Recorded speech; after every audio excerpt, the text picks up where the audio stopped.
இயேசு கிறிஸ்துவின் இனிய நாமத்தினாலே நம்முடைய கிராம மிஷன் இயக்க குடும்பத்தின் சார்பாக வில்லேஜ் டிவி நேயர்களுக்காக அருமையான பாஸ்டர் நம்ம மத்தியில் வந்திருக்கிறாங்க. அவங்க திருச்சியில் சிட்டி ஏஜி சர்ச், பெரிய ஒரு சர்ச்சில் அவங்க பாஸ்டராக இருக்கிறாங்க. அவங்க குடும்பமாக எங்களை விசாரிக்கிறதுக்காக, எங்கள் ஊழியத்தெல்லாம் சந்தித்து எங்களை உற்சாகப்படுத்துறதுக்காக நேரம் எடுத்து வந்திருக்கிறாங்க. பாஸ்டம்மா அவங்க 2 பிள்ளைகள் எல்லாம் சேர்ந்து நேற்றைய நாள் இன்றைக்கி பேட்டி எடுக்கிறதுக்கு முதல் நாள் வந்து இரவு ஜெபத்துலேயும் செய்து கொடுத்தாங்க. காலையில் உபவாச கூட்டத்துலேயும் எங்களுடைய மிஸ்டரிகளுக்குன்னு கிராமத்துலேருந்து வந்து மிஸ்டரிகளுக்கு நல்ல அடிப்படை சத்தியத்தை ரொம்ப தெளிவாக பேசுனாங்க.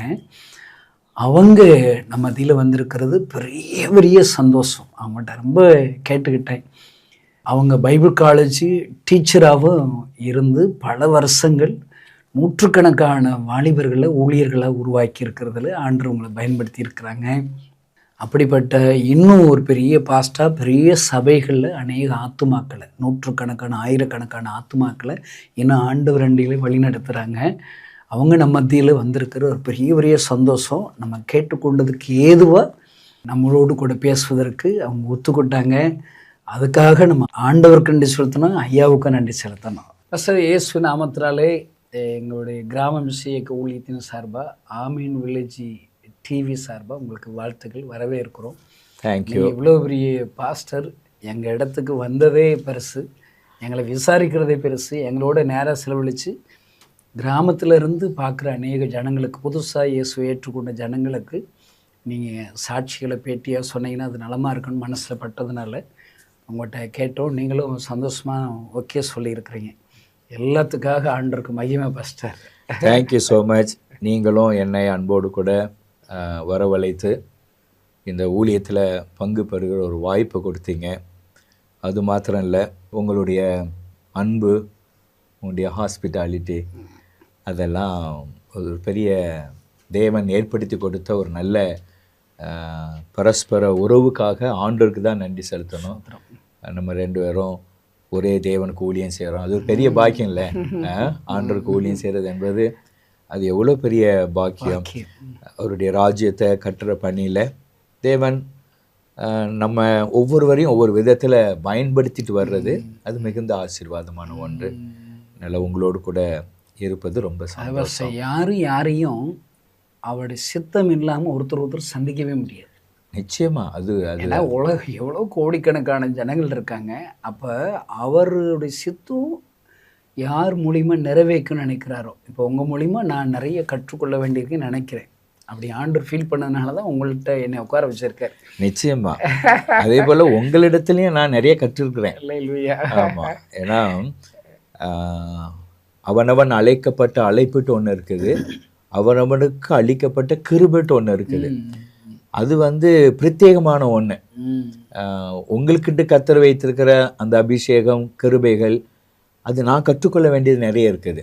So I have learned lot from your life and ministry. அது எனக்கு உண்மையிலே உங்களை அறிமுகப்படுத்துவதில் நான் நினைக்கிறேன் ஏஜி பாஸ்டர் அரியலூர் பக்கத்தில். ஆமாம் ஆமாம், பாஸ்டர் ஆண்ட்ரூ அவங்க தான் உங்கள்கிட்ட எங்களுக்கு என்ன ஒரு கிராம ஊழியர்கள் மாநாடு நடத்தணும்னு சொன்னோம். அதுக்காக இடம் தேடணும், திருச்சியில் கிடைக்கல. எனக்கு பாஸ்டர் தெரியும், வாங்க அப்படின்னு சொல்லி கூப்பிட்டு போய் நீங்கள் சந்தோஷமாக உங்கள் இடத்த எந்தவித உபகாரமும் இல்லாமல், எந்த ஃபீஸ் இல்லாமல் எங்களுக்கு கொடுத்துட்டீங்க. அதில் ஆண்டவர் கிருபையா 1000 பேருக்கு மேலே வந்திருப்பாங்கன்னு நினைக்கிறேன். அடுத்து முழு நேர ஊழியர் கூட பிள்ளைகளுக்காக ஒரு கேம்ப், அதுக்கு இடம் கொடுத்தீங்க. இப்படி தான் சேர்க்குறோம். நீங்கள் எவ்வளோ சிம்பிளாக இருக்க மாட்டேங்கன்ட்டு நினைக்கல, எவ்வளோ இறங்கி உங்கள் சாட்சிகளெல்லாம் என்ஜாய் பண்ணுறேன். ரொம்ப சந்தோஷம். நானும் உங்களை குறித்து, வில்லேஜ் மிஷனரி மூமெண்ட்டு குறித்து பல வருடங்களாக கேள்விப்பட்டிருக்கிறேன். உங்கள் ஸ்டாஃப் என்னை மீட் பண்ணியிருக்கிறாங்க ஒரு 2 or 3 அக்கேஷனில்.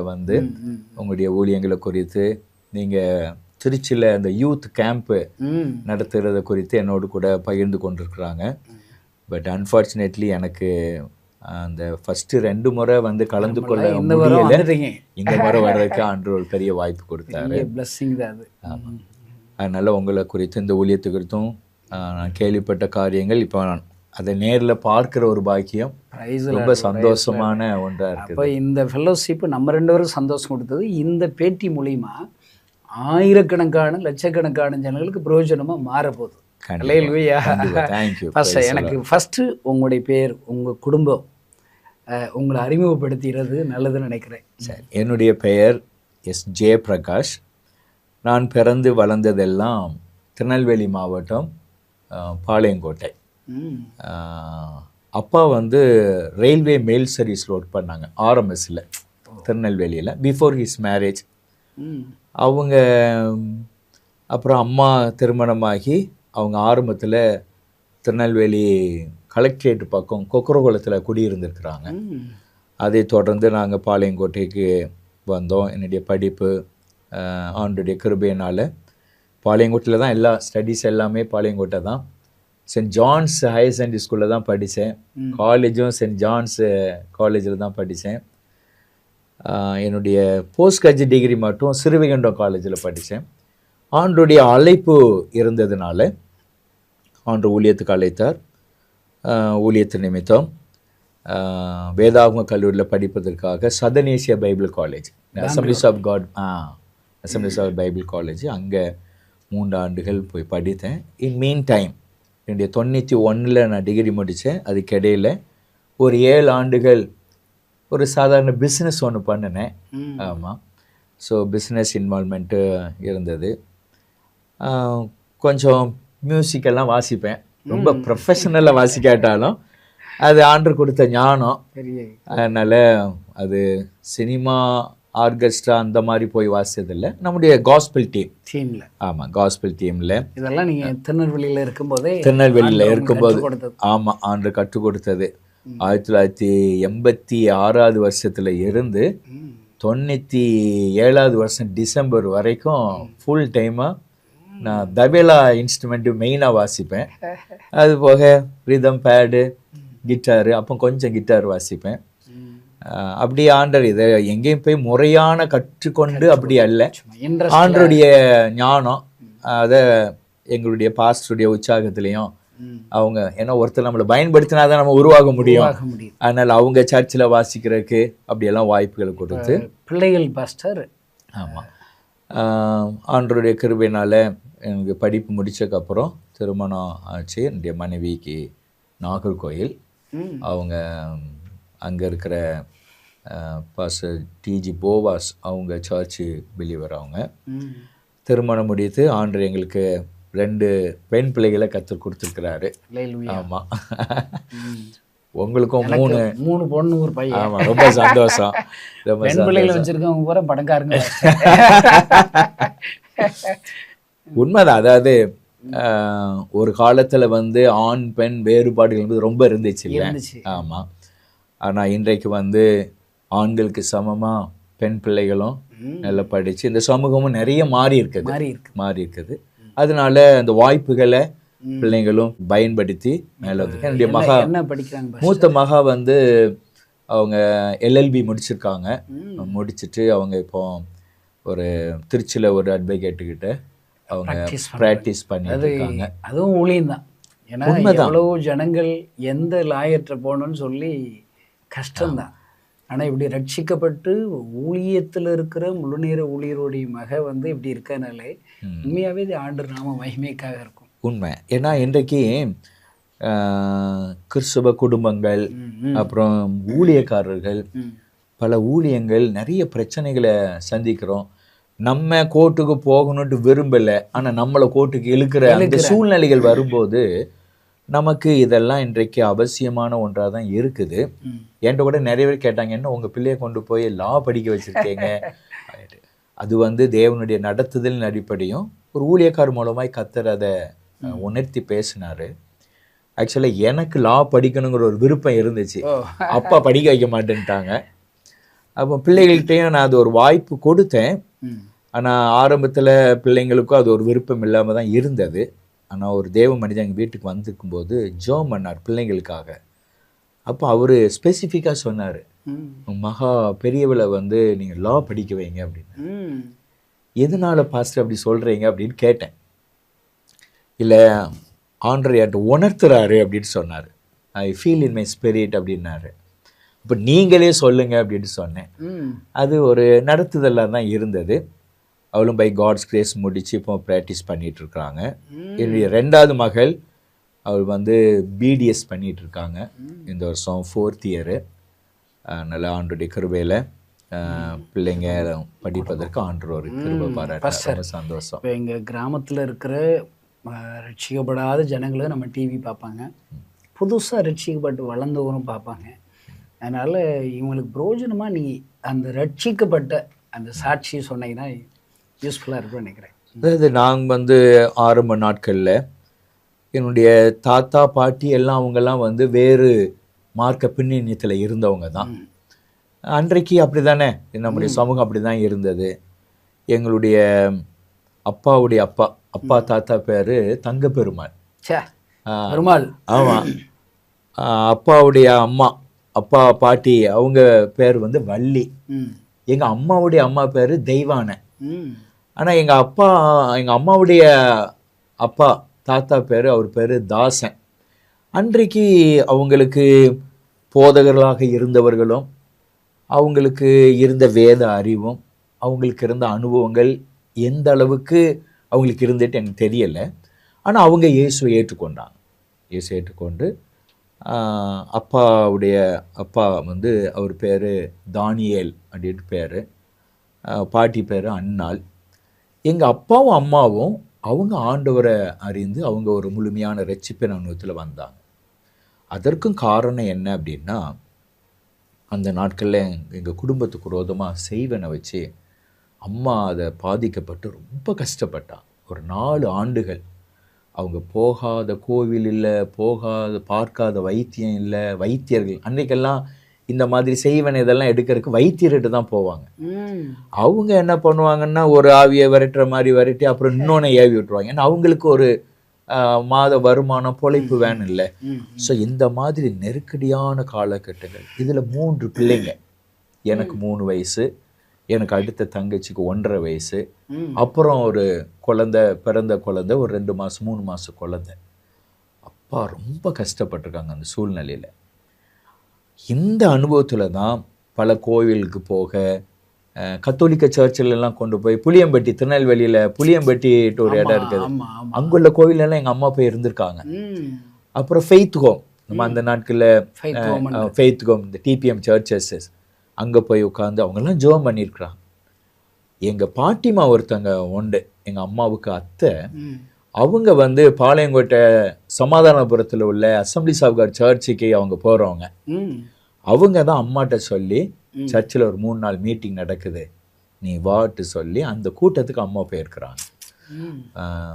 மரித்த தேவ மனிதர் அருமையான ஐயா ஜீவானந்த ஐயா, அவங்க தான் அன்றைக்கு 3 நாள் ஸ்பெஷல் மீட்டிங்கில் அவங்க அந்த கூட்டத்தில் அம்மாவுக்கு கம்ப்ளீட் டெலிவரன்ஸ். ஏசு ஜெபிக்கிற நேரத்தில் ஆண்டவர் அந்த 4 வருஷ போராட்டிலிருந்து விடுதலை கொடுத்த உடனே அம்மா வந்து இந்த அசம்பிளிஸ் ஆஃப் காட் சபைக்கு போக ஆரம்பித்தாங்க.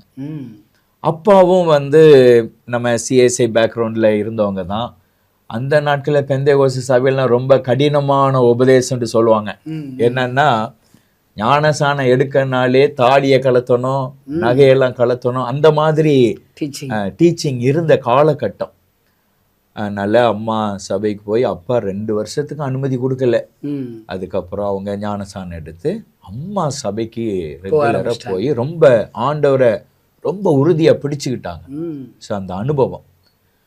நாங்கள் வந்து காலையில் சிஎஸ்ஐ சர்ச்சுக்கு முதல் ஆராதனைக்கு போவோம், போயிட்டு வந்துட்டு அம்மா கூட இங்கேயும் சர்ச்சுக்கு போவோம்.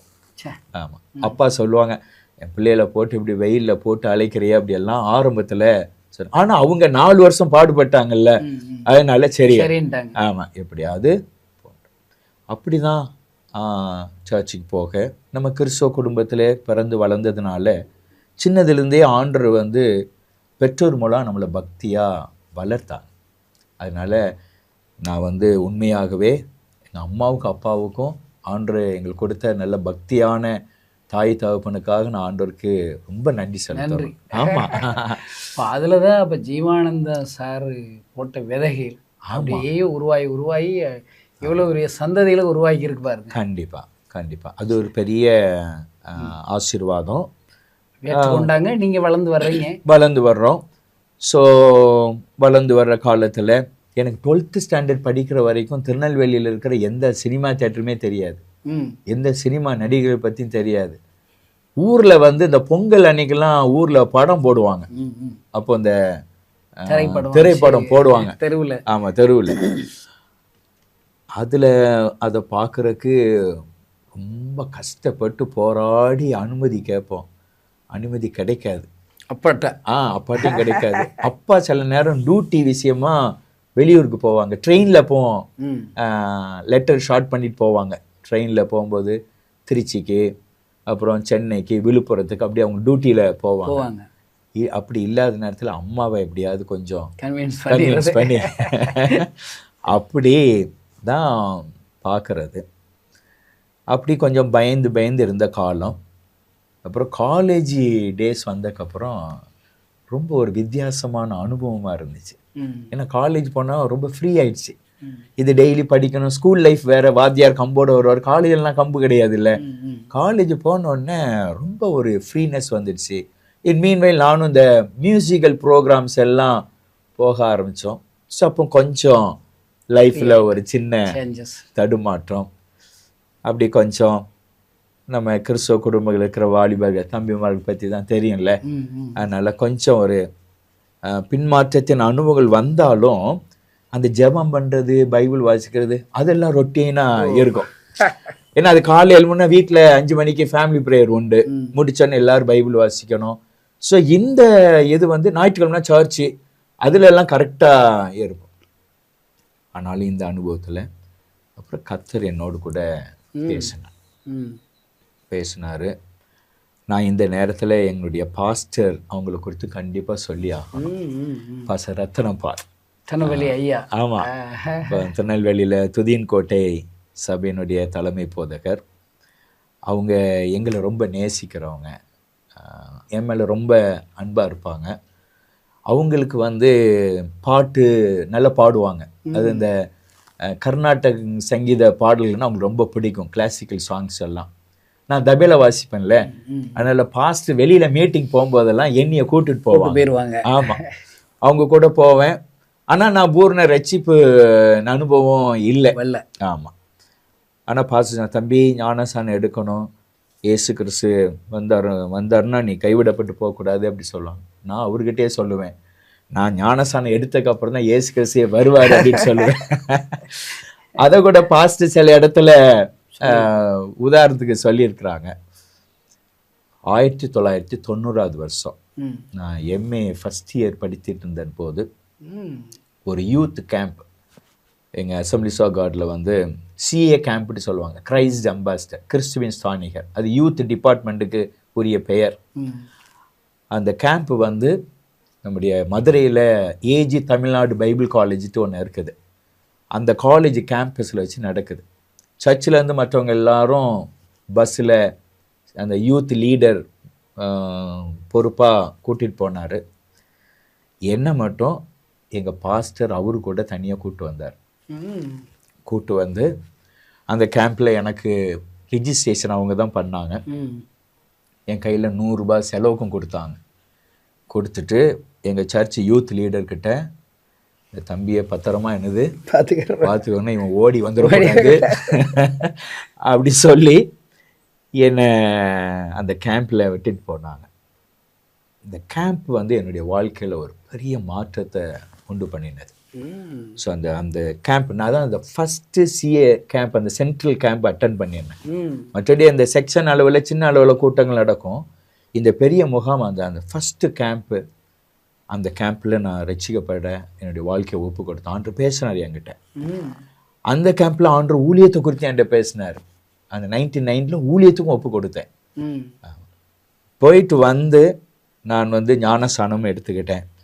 எடுத்து அதில் இருந்து 1990 இருந்து என் வாழ்க்கையை ஆண்டவர்கிட்ட அர்ப்பணித்து இன்றைய வரைக்கும் இந்த ஆண்டரோடு கூட உள்ள ஐக்கியத்தில் ஓடிட்டுருக்கிறேன். நான் எம்ஏ முடித்த உடனே ஊழியத்துக்கு போகணும் அப்படின்ட்டு சொல்லும்போது பாஸ்டர் அதுக்காக முயற்சி எடுத்தாங்க. ஆனால் எங்கள் அப்பா கொஞ்சம் யோசித்தாங்க. ம். என்னப்பா உன்னை எம்ஏ வரை படிக்க வச்சிருக்கிறேன். என்ன சப்ஜெக்ட் பாஸ்டர்? எம்ஏ எக்கனாமிக்ஸ் ஓ, படித்தேன். எக்கனாமிக்ஸ். ஆமாம். ஆனால் ஆக்சுவலாக எனக்கு லா படிக்கணும்னு விருப்பம் இருந்துச்சு. பாலிடெக்னிக்கில் அந்த மெக்கானிக்கல்னா எலக்ட்ரிக்கல் அது படிக்கணுன்ட்டு விருப்பம் இருந்துச்சு. ஆனால் அப்பா வந்து அந்த நாட்களில் கவர்மெண்ட்லாம் ரொம்ப சம்பளம் கம்மி தானே. 4 பிள்ளைங்க, அப்புறம் அவங்களுடைய உழைப்பில் ஒரு வீடு வாங்கினாங்க, அதுக்குரிய கமிட்மெண்ட்ஸு. அதனால் எனக்கு கடன்லாம் வாங்கி படிக்க வைக்க முடியாதுப்பா, உன்னுடைய படிப்புக்கு எங்கே படிக்க முடியுமோ அது படி அப்படின்னாங்க. அதனால் நானும் அதை வந்து ஆண்டோடி சித்தன்னு நினச்சிட்டு படித்தேன். இந்த அப்பா அந்த நேரம் வந்து நீ இப்போமே உடனே ஊழியத்துக்கு போனால் 2 தங்கச்சி இருக்குது, அவங்களுடைய எதிர்காலங்கள்லாம் பார்க்கணும், அப்பா இவ்வளோ நாள் கஷ்டப்பட்டுட்டு இருக்கிறேன், நீ எனக்கு உதவியாக இருப்பேன்னு நினச்சேன், இப்போ நீ திடீர்னு ஊழியத்துக்கு போகிறேன்னு சொல்கிறியே அப்படின்னு கொஞ்சம் யோசித்தாங்க. அப்பா கொஞ்சம் எல்லாமே கொஞ்சம் யோசித்து ப்ரீ பிளான்டாக செய்கிறாங்க. ஆனால் ரொம்ப நல்ல ஒரு தேவ மனிதன், ஆண்டுக்கு ரொம்ப பயந்தவங்க, ரொம்ப நேர்மையானவங்க. அப்போ பாஸ்டர்கிட்ட போய் சொன்னேன், பரவாயில்ல தம்பி அப்படி சொல்லி, நீ அப்போ ஒரு 2 வருஷம் 3 வருஷம் தங்கச்சிக்கெல்லாம் கல்யாணம் முடிச்சதுக்கப்புறம் போகலாம் அப்படி சொல்லிட்டேன். சொன்னதுக்கப்புறம் நம்ம லைஃப்பில் வந்து அடுத்த டேர்னிங் பாயிண்ட் ஆயிடுச்சு. மெட்ராஸுக்கு போனேன். அங்கே போயிட்டு சென்னை யூனிவர்சிட்டியில், மெட்ராஸ் யூனிவர்சிட்டியில் ஒரு பார்ட் டைம் வேலைக்கு சேர்ந்தேன். Daily wages game. அங்கே இருக்கும்போது என்னுடைய கசின் பிரதர் ஒருத்தர் அங்கே பிஸ்னஸ் பண்ணிட்டு இருந்தார். அவர் கூட கொஞ்சம் அப்படி இருந்தவுடனே நமக்கும் அந்த பிஸ்னஸ் பண்ணணும் அப்படிங்கிற ஒரு எண்ணம் வந்தது. ஒரு ஃபைனான்ஸ் கம்பெனியில் வேலைக்கு சேர்ந்தேன். அங்கே கொஞ்சம் கற்றுக்கிட்டேன். அப்புறம் வந்து நான் வெளியில் வந்து ஒரு 3 இயர்ஸ் கழித்து நான் ஒரு பிஸ்னஸ் ஆரம்பித்தேன்.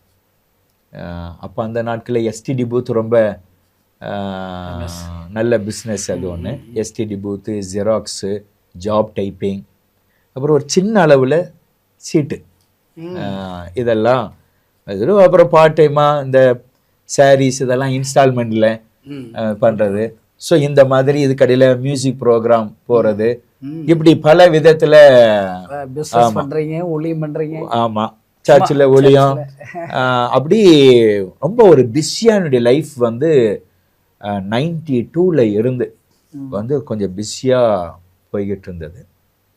பாஸ்டர் ரத்னபால் அவங்க தான் வந்து என் கடை ஓப்பனிங் பண்ணி ஜெபம் பண்ணி திறந்து வச்சாங்க.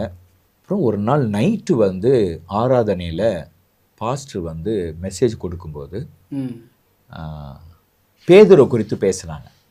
பேதுரு குறித்து பேசும்போது, பேதுரு அவன் இயேசுவோடு கூட இருந்துட்டு அப்புறம் உயிர் தெழுந்த பிறகு அவன் திரும்ப கூட கூட்டாளியெல்லாம் கூட்டிகிட்டு மீன் பிடிக்க போயிட்டான். அந்த சம்பவத்தை எடுத்து பேசினாங்க. பேசும்போது நைட் சர்வீஸில் ஆண்டவர் அந்த பேதுரை திரும்ப தேடி போனார். போயிட்டு, நீ என் நாடுகளை மேய்ப்பாயாக, நீ என்னை நேசிக்கிறாயா? ஆமாம். அப்போ என் நாடுகளை மேய்ப்பாயாக. 2வது அடியும் கேட்குறாரு. அப்போ சரி, என் ஆட்டுக்குட்டிகளை மேய்ப்பாயாக. 3வது அடியும் கேட்குறாரு. அப்படி கேட்டுட்டு பாஸ்டர் என் பேரை ஸ்பெசிஃபிக்காக சொல்லி கேட்டாங்க. ஆமாம், என்னை வந்து என் பேர் ஜெயபிரகாஷ், அந்த ஃபேமிலியில் எல்லாரும் பிரகாஷ் அப்படி தான் கூப்பிடுவாங்க. எங்கள் தலைவர்களும் என்னைய பிரகாஷ் அப்படி தான் கூப்பிடுவாங்க. அப்போ அவர், பிரகாஷ் நீ இப்போ ஒரு பிஸ்னஸ் ஆரம்பிச்சிருக்கிற, ஆண்டவர் உன்னை ஆசீர்வதிப்பார், உன் படகை நிரம்ப வைப்பார், அப்புறம் அதை விட்டுட்டு உன்னை ஊழியத்துக்கு திரும்ப கூப்பிடுவார், வருவியா அப்படின்னு கேட்டார். நான் கீழே உட்காந்துருக்கிறேன் சர்ச்சில் தரையில். வருவோம் பாஸ்டர் அப்படின்னு சொன்னேன். கரெக்டாக 1.5 வருஷம் பாஸ்டர் பேசினதுக்கு அப்புறமா ஒரு 1.5 இயர்ஸ். மீன்வேல் எனக்கு வயசு 29. எனக்கு ரொம்ப தீவிரமாக வீட்டில் பெண்ணு பார்த்துட்டு இருக்காங்க. அந்த சூழ்நிலை, நிறைய ப்ரொபோசல்ஸ் அந்த நேரம் வந்துட்டு இருந்தது. ஆனால் கர்த்தர் ஒரு நாள் நைட்டு இதே வசனத்தை கொண்டு என்கிட்ட பேசினார். திடீர்னு நான் யாரோ பேசுகிற மாதிரி இருந்துச்சு, ஒரு சொப்பனை பார்க்குற மாதிரி இருந்துச்சு. திடீர்னு யாரோ என்கிட்ட பேச, நீ என்னை நேசிக்கிறாயா அப்படின்ட்டு ஒரு சத்தம். நான் உடனே முழிச்சிட்டு என்ன அறியாமலே நான் அழுதுகிட்டு சொல்கிறேன், ஆமாம் ஆண்டவரே நான் உம்மை நேசிக்கிறேன், என் ஆடுகளை மேய்ப்பாயாக என்று கர்த்தர் அன்னைக்கு பேசினார்.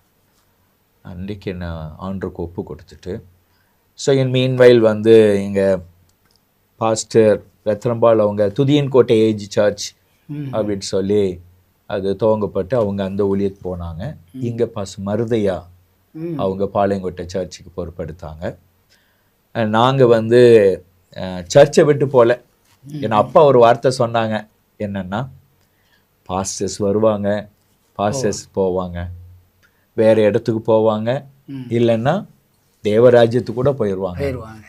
நம்ம வந்து பாஸ்டர்களுக்கு பின்னாடி நம்ம என்னது கர்த்தர் நம்மளை எந்த சபையில வச்சாரோ அந்த சபையில, ஆமா அது எங்க அப்பா ஒரு ரொம்ப ரொம்ப ப்ரொஃபட்டிக்கலா சொன்ன மாதிரி இருந்துச்சு. கர்த்தர் நம்மளை எந்த சபையில வச்சாரோ அந்த சபையில நம்ம நாட்டப்பட்டவங்களாக இருக்கணும். கர்த்தர் நம்மளை இந்த சபையில், ஏன்னா அந்த நாட்களில் சிஎஸ்ஐலேருந்து ஒரு பெந்தைகோஸ்த சபைக்கு வந்தால் அது கடந்து வந்த பாதை பரியாசம் அதெல்லாம் இருக்கும், ரொம்ப இருந்துச்சு. ஆமாம், அப்போ பெந்தைகோஸ்த சபையில் யாரும் மதிக்கிறது இல்லைல்ல. ஆமாம், இன்றைக்கு கொஞ்சம் கால சூழ்நிலைகள் மாறி இருக்குது. இப்போ எல்லாருமே அந்த அனுபவத்தை விரும்புகிறாங்க, வாஞ்சிக்கிறாங்க. அது எல்லா சபைகளுமே இப்போ மாற்றம் வந்திருக்குதே. இப்பெல்லாம் நல்ல கைத்தடி பாடுறாங்க, ஆவில நிறைஞ்சு பாடுறாங்க எல்லா சர்ச்சிலுமே, எல்லா சபைகளும் மட்டும் இல்ல, சிஎஸ்சி, டிஎல்சி, ஆர்சி சர்ச்சிலேயே ஆல்நைட் பிரேயர்ல அந்நிய பாஷை பேசி ஜெபம் பண்ற சர்ச்சு எனக்கு தெரியும் இருக்குது. நம்ம ஃபாதர் சாங்லாம் நல்லா உற்சாகமா பாடுறாங்க. ஆமா ஆமா, நல்ல ரிவைவல். இது ஒரு பெரிய மாற்றம். ஆமா, அது நல்ல அடுத்த கட்ட ஒரு பெரிய வளர்ச்சிக்கும் எழுப்புதலுக்கும் இது ஒரு முன் அடையாளமாக நம்ம அதை பார்க்கிறோம். ஸோ அதனால இருக்கீங்க இந்த சர்ச்சில். நாங்கள் பாளையங்கோட்டை சர்ச்சிலே இருந்தோம். ஸோ அப்போ நான் பாஸ்டத்தில் போய் சொன்னேன். சொல்லி இந்த மந்த் ஆஃப் டிசம்பரில் சொல்லி நான் வந்து பைபிள் காலேஜுக்கு அப்ளை பண்ணிட்டேன். வீட்டுக்கு தெரியாது, வீட்டுக்கு சொல்லாமலே அப்ளை பண்ணிட்டேன். ஆமாம், அட்மிஷன் லெட்டர் வந்தக்கப்புறமா ஜனவரியில் எனக்கு அட்மிஷன் லெட்டர் வந்துடுச்சு. ஆமாம், வந்தக்கப்புறமே நான் வீட்டில் சொன்னேன், இப்படி நான் ஊழியத்துக்கு ஒப்பு கொடுத்துருக்கேன், ஆண்டு இப்படி பேசினார், பைபிள் காலேஜுக்கு அப்ளை பண்ணிட்டேன், எனக்கு அட்மிஷன் லெட்டரும் வந்துடுச்சு. நான் எங்கள் அப்பா ரொம்ப ஷாக் ஆனாங்க. என்னப்பா 29 29 வயசில் நீ போகிறேன்னு சொல்கிற அப்படின்னாங்க. இல்லைப்பா என்ன சரி சொல்லி அப்போ என்னுடைய பிஸ்னஸை நான் வெளியில் கொடுத்துடலான்னு நினச்சேன். அப்பா ரிட்டையர்ட் ஆகிட்டு என் கூட வந்து கடையில் பார்த்துட்டு இருந்தாங்க. அப்புறம் இல்லை நான் சும்மா தானே இருக்கிறேன், நான் பார்த்துக்கிடுறேன் அப்படின்ட்டு அப்புறம் நான் வந்து 1998 ஜனவரியிலேருந்து முழு நேரமாக நான் ஊழியத்துக்கு வந்துட்டேன். ஆமாம், பாஸ்டர் கூட இணைஞ்சு ஊழியம் செய்துட்டு இருந்தேன். மே மாதம் வேதாம் கல்லூரிக்கு போனேன். 3 ஆண்டுகள் படிக்க ஆண்டர் பெரிய கிருபை பாராட்டினார். இங்கே Bangalore southern Asia Bible college. ஆமாம், அங்கே தான் போய் வந்து எல்லாமே அங்கே இங்கிலீஷில். ஆமாம், இங்கே நம்ம படித்ததெல்லாம் தமிழ் மீடியம். அங்கே போய் எம்ஏ இங்கிலீஷ் மீடியம் தான், பிஏவும் இங்கிலீஷ் மீடியம் தான். ஆனால் நடத்துறதெல்லாம் என்ன தான் நடத்துவாங்க, தமிழில் தான் நம்ம நடத்துவாங்க. இன்டர்னல் மட்டும் கட்டாயம் இங்கிலீஷில் எழுதணும், எக்ஸ்டர்னல் வந்து தமிழில் எழுதலாம். அதனால் தமிழ் தான். ஆமாம், ஆனாலும் அங்கே போய் ஆண்டர் வந்து பைபிள் காலேஜில் படிச்சுட்டு அடுத்து இங்கே ஏஜியில். ஆமாம், படித்து முடிக்கும் போதே ஆண்டர் வந்து அந்த நாட்களில் ஆண்டர் எனக்கு வேதாம் கல்லூரியினுடைய படிப்பு அதனுடைய முக்கியத்துவத்தை அங்கே போய் தான் நான் அறிஞ்சுக்கிட்டேன். நம்ம பல வருஷம் பிறந்ததுலேருந்து பைபிளை படிக்கிறோம், ஆனாலும் அது ஒரு பெரிய ஐ ஓப்பனிங்காக இருந்துச்சு. வேதத்தை வாசிப்பது கற்றுக்கொள்ள வேண்டியது இவ்வளோ இருக்குதா, பைபிள் காலேஜில் இதெல்லாம் சொல்லி கொடுப்பாங்களா அளவுக்கு நிறைய காரியங்களை கற்றுக்கொண்டேன். அது மாத்திரமல்ல, அங்கே போய் உபவாசித்து ஜெபிக்கவும் அங்கே வந்து உருவாக்கப்படுவதற்கும் ஆண்டவர் வந்து நிறைய வாய்ப்புகளை கொடுத்து ஆமாம் உருவாக்கப்பட்டேன். என்னுடைய 3rd இயரில் ஆண்டவர் என்கிட்ட ரொம்ப தெளிவாக எனக்கு ஒரு கிளாஸ் ரூமில் நான் டீச் பண்ணுற மாதிரி ஒரு தரிசனம் கொடுத்தார். ஆமாம், எனக்கு பிடிக்காத ப்ரொஃபஷன் வந்து டீச்சர். ஆமாம், அப்பாவுக்கு ரொம்ப பிடிச்சது நீ எப்படியாவது ஒரு வாத்தியார் ஆக்கிடணும்னு சொல்லிட்டு என்னை ரொம்ப முயற்சி பண்ணாங்க. 10th முடித்தோடனே teacher ட்ரைனிங்னாங்க, 12th முடித்தோடனே teacher ட்ரைனிங்னாங்க.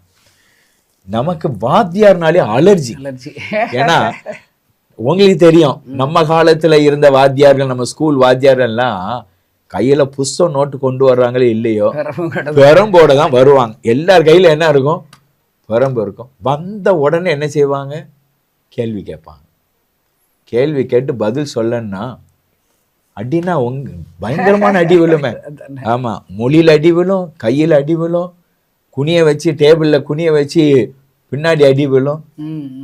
ஆனால் நான் எப்படியாவது கஷ்டப்பட்டு படித்து போயிடுவேன். வாத்தியார்கிட்ட அடி வாங்கினது கொஞ்சம் தான், இருந்தாலும் வாத்தியார் ஆகணுங்கிறது எனக்கு மனசுக்குள்ள விருப்பமே இல்லை. ஆண்டவர் விஷன் காமிக்கிறாரு, விஷன் காண்பிக்கிறாரு. அது மாதிரி நான் படித்து முடிக்கவும் எனக்கு அது ரிலேட்டடான அழைப்புகள் வருது. ஆமாம், சென்னையில் ஒரு பைபிள் காலேஜில் கேட்டாங்க.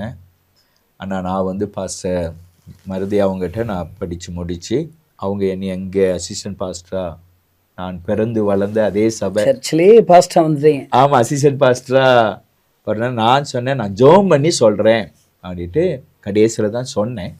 அன்று இங்கே வந்தேன். இங்கே வந்ததுக்கப்புறம் பாளையங்கோட்டையிலே ஒரு பைபிள் காலேஜில் எனக்கு ஒரு அழைப்பு வந்தது. நம்ம குட் நியூஸ் பைபிள் காலேஜ் இருக்குது, அங்கே ஃபேக்கல்ட்டி தேவைப்படுறாங்கன்னு சொல்லிட்டு ஒரு போதகர் இடத்துல வந்து பேசினார். அப்போ எங்கள் பாஸ்டர்கிட்ட கேட்டேன். பாஸ்டர் வந்து இல்லை நீங்கள் இப்போ தான் அசம்பிளி சபையில் சேர்ந்துருக்கிறீங்க, அதனால் நீங்கள் இங்கே இருங்க, அப்புறம் பார்க்கலாம் அப்படின்னு சொன்னாங்க. அந்த வருஷத்துலேயே அசம்பிளிஸ் ஆஃப் காட்ல ஒரு விஷன், ஏன்னா எவ்ரி இயர் வந்து ஒரு 10 இயர்ஸ்க்கு வந்து ஒரு தரிசனத்தோட ஒரு ஊழியம் செய்வாங்க. டிகேட் ஆஃப் ஹார்வெஸ்ட், 10 ஆண்டு அறுவடை திட்டம். அதை தொடர்ந்து சர்ச் பியாண்ட் 2000, 2000 பெண் சபைகள் அப்படின்ட்டு ஒரு திட்டம் கொண்டு வந்தாங்க. அதுல என்னன்னா சபைகள் தோறும் பயிற்சி மையம், கிராமங்கள் தோறும் சபைகள், சபைகள் தோறும் பயிற்சி மையம். ஆமா, கிராமங்கள் தோறும் சபைகள், சபைகள் தோறும் பயிற்சி மையம் அப்படின்ட்டு ஒரு திட்டம் கொண்டுட்டு வந்தாங்க. அதுக்கு ஒரு 6 புஸ்தகம் கன்சைஸ்டா, பழைய ஏற்பாட்டு புத்தகங்கள், புதிய ஏற்பாட்டு புத்தகங்கள், அப்புறம் ஊழியங்கள், பிரசங்கம் பண்ணது எப்படி, அப்படி சில அடிப்படையான காரியங்கள் அதை போதிச்சு சர்ச்சில் இருக்கிற விசுவாசிகளுக்கு பயிற்சி கொடுத்து கிராமத்தில் போய் என்ன செய்யணும்னா ஊழியங்களை ஆரம்பிக்கணும். அது ஒரு நல்ல திட்டம். அதில் வந்து சர்ச்சில் வந்து ஒரு கோர் டீம் வந்து ஜாயின் பண்ணாங்க. நான் தான் டீச்சர். ஆமாம், அதில் 6 புஸ்தகத்தில் 5 புஸ்தகம் சப்ஜெக்ட் பாடத்தை நான் டீச் பண்ணேன்.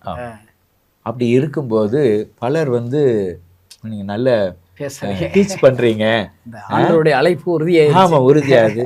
இன் மீன் டைம் எனக்கு பைபிள் காலேஜ்லேருந்து ஒரு பாஸ்டர் இங்கே நம்ம சர்ச்சுக்கு பிரசங்கம் வந்து, அவர் என்னுடைய நண்பர், எனக்கு 1 வருஷம் சீனியர், பாஸ்டர் ஸ்டான்லி மாணிக்கராஜ்.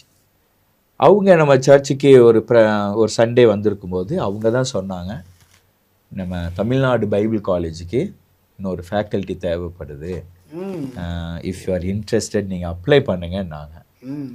நான் அப்ளை பண்ணேன், இனி உடனே எடுத்துக்கிட்டாங்க. ஆமாம், அந்த வருஷத்துலேயே அப்போது முதல்வராக இருந்தவங்க டாக்டர் சக்கரியா, அவங்க உடனே என்னோடு கூட தொடர்பு கொண்டாங்க. அவங்க ஒரு அப்ளிகேஷன் ஃபார்ம் அனுப்பி கொடுத்துருந்தாங்க, அதை ஃபில்அப் பண்ணி அனுப்பினேன். அப்போது சேர்மனாக இருந்தவங்க வந்து பாஸ்டர் PS ராஜமணி ஐயா, இப்போ தான் சமீபத்தில் இறந்தாங்க. ஆமாம், அவங்க அந்த வருஷம் எனக்கு நவம்பரில் திருமணம் ஆச்சு, நான் அப்ளை பண்ணினேன். டிசம்பரில் கடைசியில் 3 நாள் மீட்டிங் வந்திருந்தாங்க. அவங்கக்கிட்ட நான் பைபிள் காலேஜுக்கு அப்ளை பண்ணிக்கிட்டு சொல்லலை, ஆனால் அவங்க என்ன 3 நாள் நல்லா வாட்ச் பண்ணியிருக்காங்க அந்த 3 நாள் மீட்டிங்கில். ஏன்னா நான் தான் ஒரே ஒரு அசிஸ்டன்ட் பாஸ்டர் தான், அவன் இருக்கிற வெளில நான் தான் கிட்டார் வாசிச்சுட்டு ஒர்ஷிப் நடத்துவேன், பாஸ்டருக்கு எல்லா விதத்திலும் உதவியாக இருந்துட்டு இருந்தேன். அவங்க பார்த்துட்டு மதுரைக்கு போயிட்டு பாஸ்டர் சக்கரியா அவங்கள கூப்பிட்டு, பாளையங்கோட்டில் ஒரு தம்பி இருக்கிறாரு, அவர் பைபிள் காலேஜுக்கு அப்ளை பண்ணியிருக்காரு, உங்களுக்கும் கடிதம் போட்டிருக்கிறாரா அப்படின்னு கேட்டாங்க. ஆமான்னு சொன்னோன்னே, ஐ ஸ்ட்ராங்லி ரெக்கமெண்ட் அவரை நீங்கள் பைபிள் காலேஜுக்கு எடுங்க அப்படின்ட்டு. ஏற்கனவே பைபிள் காலேஜுக்கு நிறைய பேர் அப்ளை பண்ணியிருக்காங்க அந்த சமயத்தில். ஆனால் ஆண்டவருடைய தீர்மானம், நான் 2002 அந்த வேதாம் கல்லூரியில் நான் ஃபேக்கல்ட்டியாக ஜாயின் பண்ணேன். உங்கள் லைஃப் மாறிடுச்சு. இப்போ அதுக்கப்புறம் நிறைய ஆண்டோடைய நடத்தின்படி திருச்சியில் சிட்டி ஏஜி சர்ச்சுன்னா அது பேர். ஆமாம், திருச்சி சிட்டி ஏஜி சர்ச்சில் இப்போ ஒரு எத்தனை வருஷம்? இப்போ 8 வருஷம் முடித்து என்னுடைய 9வது ஆண்டு. 2017 வருடம். திரும்பி பார்த்தா இந்த இத்தனை வருஷ கதைகளை சொன்னா சொல்லிட்டே இருக்கலாம். அவ்வளோ கதைகள் ஒரு இருக்குது. நாளைக்கு கதைகள். ஆமா ஆமா ஆமா ஆமா. அதாவது ஆண்டவர் வந்து நம்மளை நடத்தின அந்த பாதை இருக்குது இல்ல, அந்த பாதை வந்து ரொம்ப நேர்த்தியான பாதை. நம்ம திரும்பி பார்க்கும்போது நான் யோசிப்பேன், am I qualified, நான் இதுக்கெல்லாம் பாத்திரவானா, தகுதியானா அப்படின்னு நினைக்கும்போது ஆண்டவர் வந்து அவர் ஒவ்வொருவரையும் தகுதிப்படுத்தி அவர் பயன்படுத்துகிறார். அதாவது பெஸ்ட்டு எனக்கு இந்த 1,00,000 வாலிபர்கள் முகாமுக்காக ஆயத்த வேலைகளுக்கு நான் ரொம்ப தீவிரமாக ஜெபம் பண்ண போது ஆண்டவர் ஒரு நாள் பேசினார், சாம்பியன்ஸை நீ உருவாக்குனர். அது மோசஸ் ஒரு சாம்பியன் தான். அவனை உருவாக்கணுங்கிறதுக்காக எப்போ இருந்து ஆரம்பிக்கிறார், பிறப்புல தாயின் கருவில் உருவாவதற்கு முன்னிலேருந்து எரேமியா முன்குறிச்சுமார் உருவாக்கி எங்கே பிறக்கணும், யார் மருத்துவ விஷயம் ட்ரீட்மெண்ட் பண்ணணும், அவங்க தப்பு வைக்கணும், எங்கே வளரணும், என்ன ராஜ அரண்மனையில் வளரணும். அப்போ அவனுக்கு என்ன அவர் ஒரு மனசில் ஒரு பிளான் வச்சுருக்காரு, அதுக்கேற்றபடி ஒருவரை உருவாக்குறார். ஆமாம், ஒரு அடிமைய அரசன் அரண்மனையில் ராஜா மாதிரி உருவாக்குனாரு. அது ஒரு பெரிய இது இல்லை. இவ்வளோ ஜனத்தை நடத்தி கொண்டு போறதுக்கு அவன் என்ன ஒரு அடிமைக்குள்ள என்ன சிந்தனை இருக்கும், தலைவன்கிற சிந்தனை வருமா? எந்த காலத்திலும் வராது. உங்களை அங்கே முன்குறிச்சு அழகாக உன்னை எல்லாம் பழக்க வச்சு ரட்சிக்கப்பட வச்சு பைபிள் காலேஜ் இதெல்லாம் பிளான்லேயே இல்லை. ஆமா ஆமா, பிளான்லேயே இல்லை. நம்ம பிளான்லேயே கிடையாது. நம்மளை சுற்றி என்ன நடக்குன்னு யாருக்கு தெரியுது? அவருக்கு மட்டும்தான் தெரியும். ஆமா ஆமா ஆமா. நம்ம தூரத்துல நிறைய ஊழியக்காரங்களை பார்த்தவங்க, தூரத்துல நின்று நம்ம பார்த்தவங்க. நம்மலாம் இப்படி ஒரு ஊழியக்காரனா வருவோமாட்டு நம்ம எந்த திட்டமுமே நமக்கு கிடையாது. ஊழியக்காரன் ஆகணுங்க அந்த திட்டமே நமக்கு இல்லை. ஆனா அவருடைய உங்களுக்கு உங்க மேல ஒரு பிளான் வச்சு அவர் மனசுல இந்த கொய்வன் கையில இருக்கிற மண்ணு போல ஒரு பாத்திரமா அவர்கிட்ட தானே அந்த அந்த வரைபடமே இருக்குது. கண்டிப்பா உருவாக்கி அந்த பைபிள் காலேஜில் படிக்க வச்சு பைபிள் டீச்சரா இருந்து இப்போ ஒரு பெரிய ஒரு சர்ச்சுக்கு உங்களை வந்து அங்க ஃபிட் பண்ணியிருக்காரு. ஆமா, இதுல இருந்து இன்னும் பெரிய பிளான் வச்சிருப்பாரு. கண்டிப்பா கண்டிப்பா. அதுக்கேற்றபடி ஆண்டவர் கற்றுக் கொடுத்துட்டே இருக்கிறாரு, உருவாக்கிட்டே இருக்கிற, இன்னும் உருவாக்க முடியல. ஆமா ஆமா ஆமா. நம்ம வேலை இப்ப ஜீசஸே பாருங்க, அவர் ஒரு சாம்பியன். அவர் ஊழிய ஸ்டார்ட் பண்ணும்போதே இன்னொரு 12 சாம்பியன்ஸ் உருவாக்க நினைக்கிறாரு. 70 பேர் 120 பேர் பரமேறும் போது 120 பேர் பெந்தகோஸ்தினால இருக்காங்க. அவ்வளோ பேர் உருவாக்கிட்டாரு. அதை தொடர்ந்து அவர் உயிர் தெழுந்த பிறகு கூட 500 பேருக்கு தரிசனம் ஆயிருக்கிறார் பாரு. அந்த 500 பேரும் ஒரு ஆள் ஒருத்தர்கிட்ட சொல்லியிருந்தா கூட, இயேசுவை தரிசனத்துல பார்த்தேன், உயிர் தெழுந்த இயேசு எனக்கு தரிசனமானாருக்கு ஒரு 500 பேருக்கு ஒரு ஆளுக்கு சொல்லியிருந்தா கண்டிப்பா ஒரு ஆளுக்கு மேல சொல்லியிருப்பாங்க.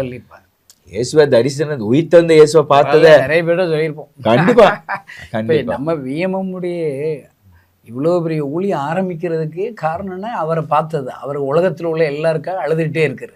அந்த தரிசனம் தான் இன்னைக்கு இவ்வளோ பெரிய ஆர்கனைசேஷன் உருவாக்கியிருக்கு. ஆமா, ஒரு மனிதன் மூலமா, ஒரு மனிதனை ஆண்டவர் சந்திச்சது மூலமா ஆண்டவரே தரிசனமானது. அவரு சாம்பியன்ஸ் உருவாக்குறாரு. உங்களை கொண்டு எத்தனை வருஷம் பைபிள் காலேஜில் இருந்துப்பீங்க?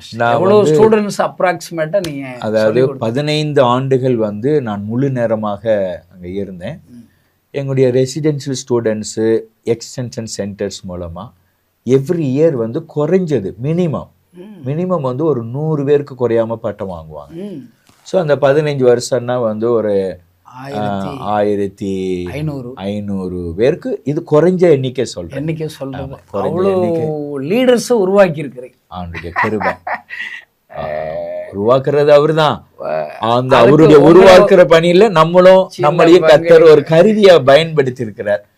இப்ப தொடர்ந்து அந்த பைபிள் காலேஜ்ல வந்து நான் விசிட்டிங் ஃபேக்கல்ட்டியா போய்கிட்டு இன்னும் அந்த சாம்பியன்ஸ்களை உருவாக்குறதுல ஒரு பங்களிப்பு இருக்கு. மோசஸ் உருவாக்குனதுல அவங்க அம்மாவுக்கு பெரிய பங்கு இருக்கு. ஏன்னா 3 மாசம் அவ்வளோ ட்ரை பண்ணியிருப்பாங்க. தூங்கியிருப்பாங்களா, சாப்பிட்டுருப்பாங்களா, குளிச்சிருப்பாங்க. ஏன்னா அழுதா போட்டுருவாங்களா. ஆமா ஆமா அவங்களுக்கு ஒரு பங்கு இருக்கு. இன்னொரு பங்கு என்ன, மருத்துவச்சிகள். அதுல என்ன, இத நிமித்தம் மருத்துவச்சிகளுக்கு நன்மை செய்தார், அவருடைய குடும்பங்கள் தலைக்கம்படி செய்தார். என்ன, ஒரு மணி நேரம் பிரசவம் பார்த்துருக்காங்க, பிரசவத்துல ஆண் குழந்தை தப்பு வச்சிருக்காங்க. உண்மை. அப்ப அவங்களுக்கும் பங்கு இருக்குது. அவங்களுக்கும் பங்கு. அப்ப நீங்க இவ்வளவு 1500 குறைஞ்சது வச்சாலே எவ்வளோ சாம்பியன் மோசஸ் போல உருவாக்குறதுக்கு அன்று ஏஜில் பயன்படுத்தி இருக்கிறேன். உண்மையா. அதுல இன்னொரு காரியமும் நான் சொல்ல விரும்புறேன். அந்த பார்வோனுடைய குமாரத்தை எடுத்துக்கொண்டு போனால, எடுத்துக்கொண்டு போய் இந்த பிள்ளைய வளர்க்கறதுக்கு அம்மாக்கு சம்பளம் கொடுத்துருக்காங்க. அது எவ்வளவு பெரிய ஒரு இது. எந்த தாயாவது தாம் பெத்த பிள்ளைய வளர்க்க யாராவது சம்பளம் கொடுத்துருக்காங்களா? இது ஆண்டவருடைய செயல் பாருங்க. அவனை வளர்க்கறதுக்கே தாய்க்கு சம்பளம் கொடுத்து இந்த பிள்ளையை எனக்காக வளர்த்துரு. ஆனா அந்த தாய் வளர்க்கும் போதே இஸ்ரவேலின் தேவனை குறித்த அறிவையும் வளர்த்துருக்காங்க. அவன் இல்லை, அதே இப்போ பேரண்ட்ஸுகள் எல்லாரும் இதை படிச்சுக்கணும். அவங்க பிள்ளைகளை ஆண்டவருக்கா வளர்த்தாலே அவங்களுக்கு சம்பளம் கிடைச்சிரும். அந்த ஆண்டவர் தானே இன்னைக்கு. அப்ப எனக்கு இருக்கிற 3 பொண்ணு 1 பையன், உங்களுக்கு 2 பொண்ணு. இவங்களை ஆண்டவருக்காக வளர்த்தாலே நமக்கு சோறு கிடைச்சிரும், சம்பளம் கிடைச்சிரும் நினைக்கிறேன். அது உண்மை. ஆண்டவர் வந்து எவ்வளவு நல்லவர். என்ன பாஸ்டர், நீங்க எதையாவது நல்ல கிராமத்து பிள்ளைகள் நம்ம நேயர்களுக்கு உங்களை ருசிச்சு பார்த்த சில வசனங்கள், இந்த வசனத்துல உயிர் இருக்கிறத டேஸ்ட் பண்ணது பிடிச்ச வசனங்கள் அப்படி சொல்லுங்களேன். அதாவது எனக்கு ரொம்ப பிடிச்ச வசனம் என்ன, நான் ஊழியத்துக்கு வந்தபோது ஆண்டவர் வந்து நான் ஆண்டர்கிட்ட ஒரு காரியம் நான் சொல்லி போனேன். எனக்கு விவரம் தெரிஞ்ச நாள்லேருந்து நான் வந்து வேலை செஞ்சுருக்கேன். எல்லா வேலையும் செய்வேன். அதாவது வேலை செய்வேன். அதில் நம்ம கையில் என்ன இருக்கும், ஊழியத்துக்கிட்டு போனக்கப்புறமா பைபிள் காலேஜ் போனக்கப்புறம் கொண்டு போன பணம் எல்லாம் காலியாக போச்சு. அப்போ ஒரு நாள் கையில் ஒன்றும் இல்லை, காணிக்க போடுறதுக்கு கூட காசு இல்லைங்கிற ஒரு சூழ்நிலையில் நான் ரொம்ப ஏங்கி அழுதுட்டேன். அங்கே ஒரு ப்ரேயர் ஹால் இருக்குது, அங்கே தான் எப்பவும் போய் ஜெபம் பண்ணுவேன். அழுதுட்டேன். ஞாயிற்றுக்கிழமை சர்ச்சுக்கு போயிட்டு வந்து அடுத்த நாள் 3 மணி ஆர்டர் வந்துச்சு. என் பேரை சொல்லி கேம்பஸில் கூப்பிடுறாங்க. ஆமாம், பெங்களூர்ல. ஏன்னா அது அப்போ எல்லாம் ஒன்லி மோட் ஆஃப் சென்டிங் மணி வந்து மணி ஆர்டர் தான். அதனால உள்ளே எங்களுக்கு கேம்பஸ்குள்ளேயே போஸ்ட் ஆஃபீஸ் உண்டு. போஸ்ட்மேன் வந்து பேரை சொன்ன உடனே கூப்பிடுறாங்க. என் பேரை சொல்லி கேம்பஸே அதிருது. என் பேரை சொல்லி கூப்பிடுறாங்க. ஏன்னா ஒரு ஆள் கூப்பிட்டா அதை 4 பேர் எடுத்து சொல்லுவாங்க. வந்தா 3 மணி ஆர்டர். ஒன்று எங்கள் பாஸ்டர் அனுப்பி கொடுத்துருந்தாரு. ஏன்னா நான் வந்து ஒரு முரட்டு வைராக்கியத்தில் போனேன். நானா உங்ககிட்டலாம் பணம்லாம் என்ன செய்ய மாட்டேன், கேட்க மாட்டேன். அதனால கேளாமலே பாஸ்டர், எங்கள் அப்பா, அப்புறம் என்னுடைய தங்கச்சி 1000 அப்புறம் இன்னொன்று 500, 2500 வந்து. அந்த காலத்தில் 2500 தொகை. அந்த அப்போ வந்து வருஷ ஃபீஸே 10,000 தான். 10,000 தான். ஆமாம், இப்போ 1,75,000 என்னமோ சொல்கிறாங்க. அப்போ 10,000 தான் ஃபீஸு. அதில் 2,500 எனக்கு அன்றைக்கி வந்தது. அன்றைக்கி ஆண்டவர் என்கிட்ட பேசினார். என்ன பேசினார்னா, நான் உன்னை பொருளாதாரத்தில் கைவிட மாட்டேன், நான் எவருக்கும் கடன்காரன் அல்ல அப்படி சொன்னார். சொல்லும்போது எனக்கு புல்லரிக்குது. கர்த்தர் பேசின அந்த வார்த்தை இன்னை வரைக்கும் அவர் சொன்ன, அதாவது அந்த ஆண்டவர் பேசின வார்த்தை இருக்குல்ல, சொன்ன வார்த்தையில் நான் ஒருவருக்கும் கடன்காரன் அல்ல, அந்த வார்த்தை சொன்னார். நான் உன்னை கைவிட மாட்டேன், பொருளாதாரத்தில் கைவிட மாட்டேன். இன்னை வரைக்கும் நான் எல்லாருக்கும் சொன்னேன், ஆண்டவர் உங்களை ஊழியத்துக்கு அழைச்சாரா, எனக்கு சொன்ன வார்த்தை இருக்குது. அவர் வந்து யாரையும் கைவிட மாட்டார். அதனால நான் மக்களுக்கு சொல்றேன், கர்த்தரை தேடுறவங்களுக்கு ஒரு நன்மை என்னது குறைவிடாது. சிங்க குட்டிகள் தாழ்ச்சியடைந்து பட்டின. சிங்கம் வந்து காட்டுக்கு ராஜா வீட்டு பிள்ளைங்க பட்டினி கிடப்பாங்களா? ஆனா தாவீது வந்து ஒரு அனுபவத்துல எழுதுறாரு. என்ன அனுபவம்னா, தாவீது ஆடு மேய்ச்சிட்டு இருந்தார்ல, அப்போ ஒரு சிங்கம் வந்துச்சு. வந்து தாவீதுனுடைய மந்தையில ஒரு ஆட்டை பிடிச்சிருச்சு. எதுக்கு பிடிச்சிச்சு? குட்டிகளுக்கு இற கொண்டு போறதுக்கு அதை பிடிச்சிச்சு. ஆனா தாவீது கொண்டு போட்டார். இப்ப வந்து குட்டியெல்லாம் அங்க குகையில என்ன எதிர்பார்த்துட்டு இருக்கோம்? அம்மா வரும், அம்மா போச்சே, இன்னும் சாப்பாடு வரலையேட்டு அதெல்லாம் எதிர்பார்த்துட்டு இருந்திருக்கோம்.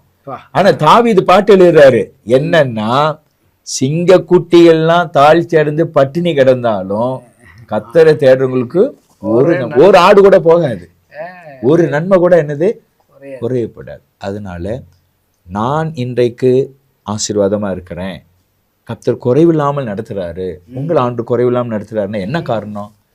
இந்த ஆண்டவரை தேடுறேன். அதனால நீங்க இயேசுநாதரை தேடுனீங்கன்னா ஒரு குறை என்ன செய்ய மாட்டாரு, வைக்க மாட்டாரு. நல்ல டேஸ்ட் வார்த்தை. ரெண்டாவது, நான் ஊழியத்தில் இருந்த அந்த நாட்கள்ல பைபிள் காலேஜில் ஒரு சின்ன சம்பளம் தான்.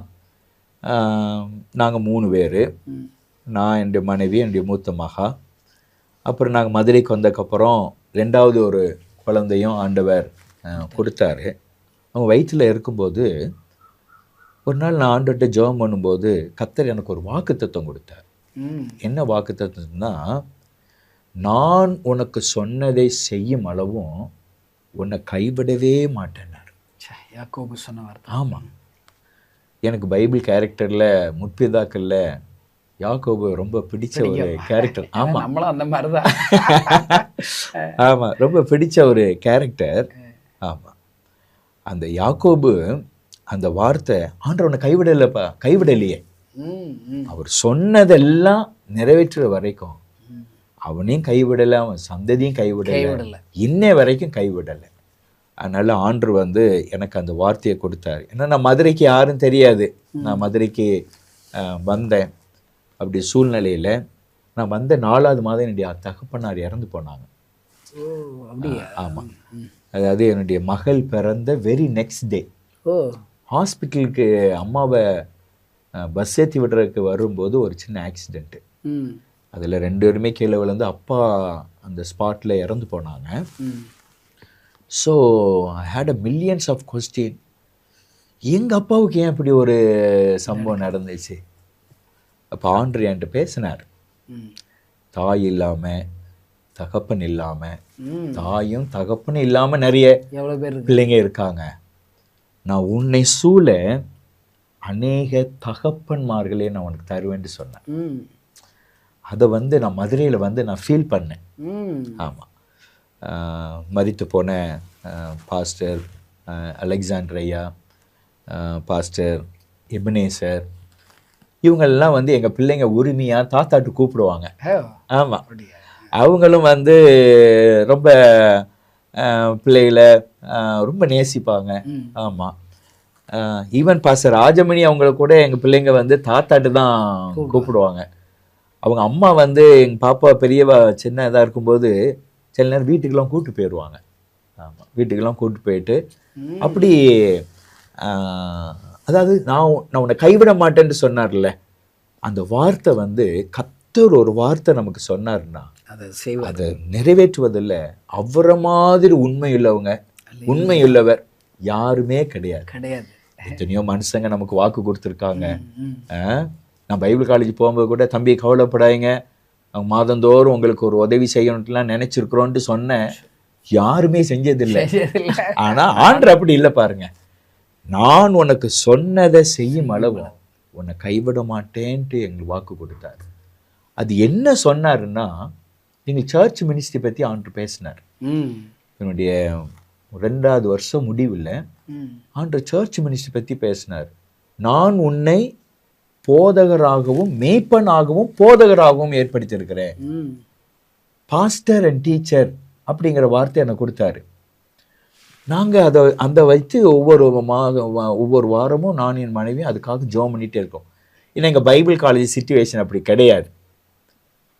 நம்ம ஒன்று பைபிள் காலேஜ் இருந்தோன்னா சர்ச் மினிஸ்ட்ரி செய்யக்கூடாது, சர்ச் மினிஸ்ட்ரி போனோன்னா பைபிள் காலேஜை ரிசைன் பண்ணிட்டு போனோம்.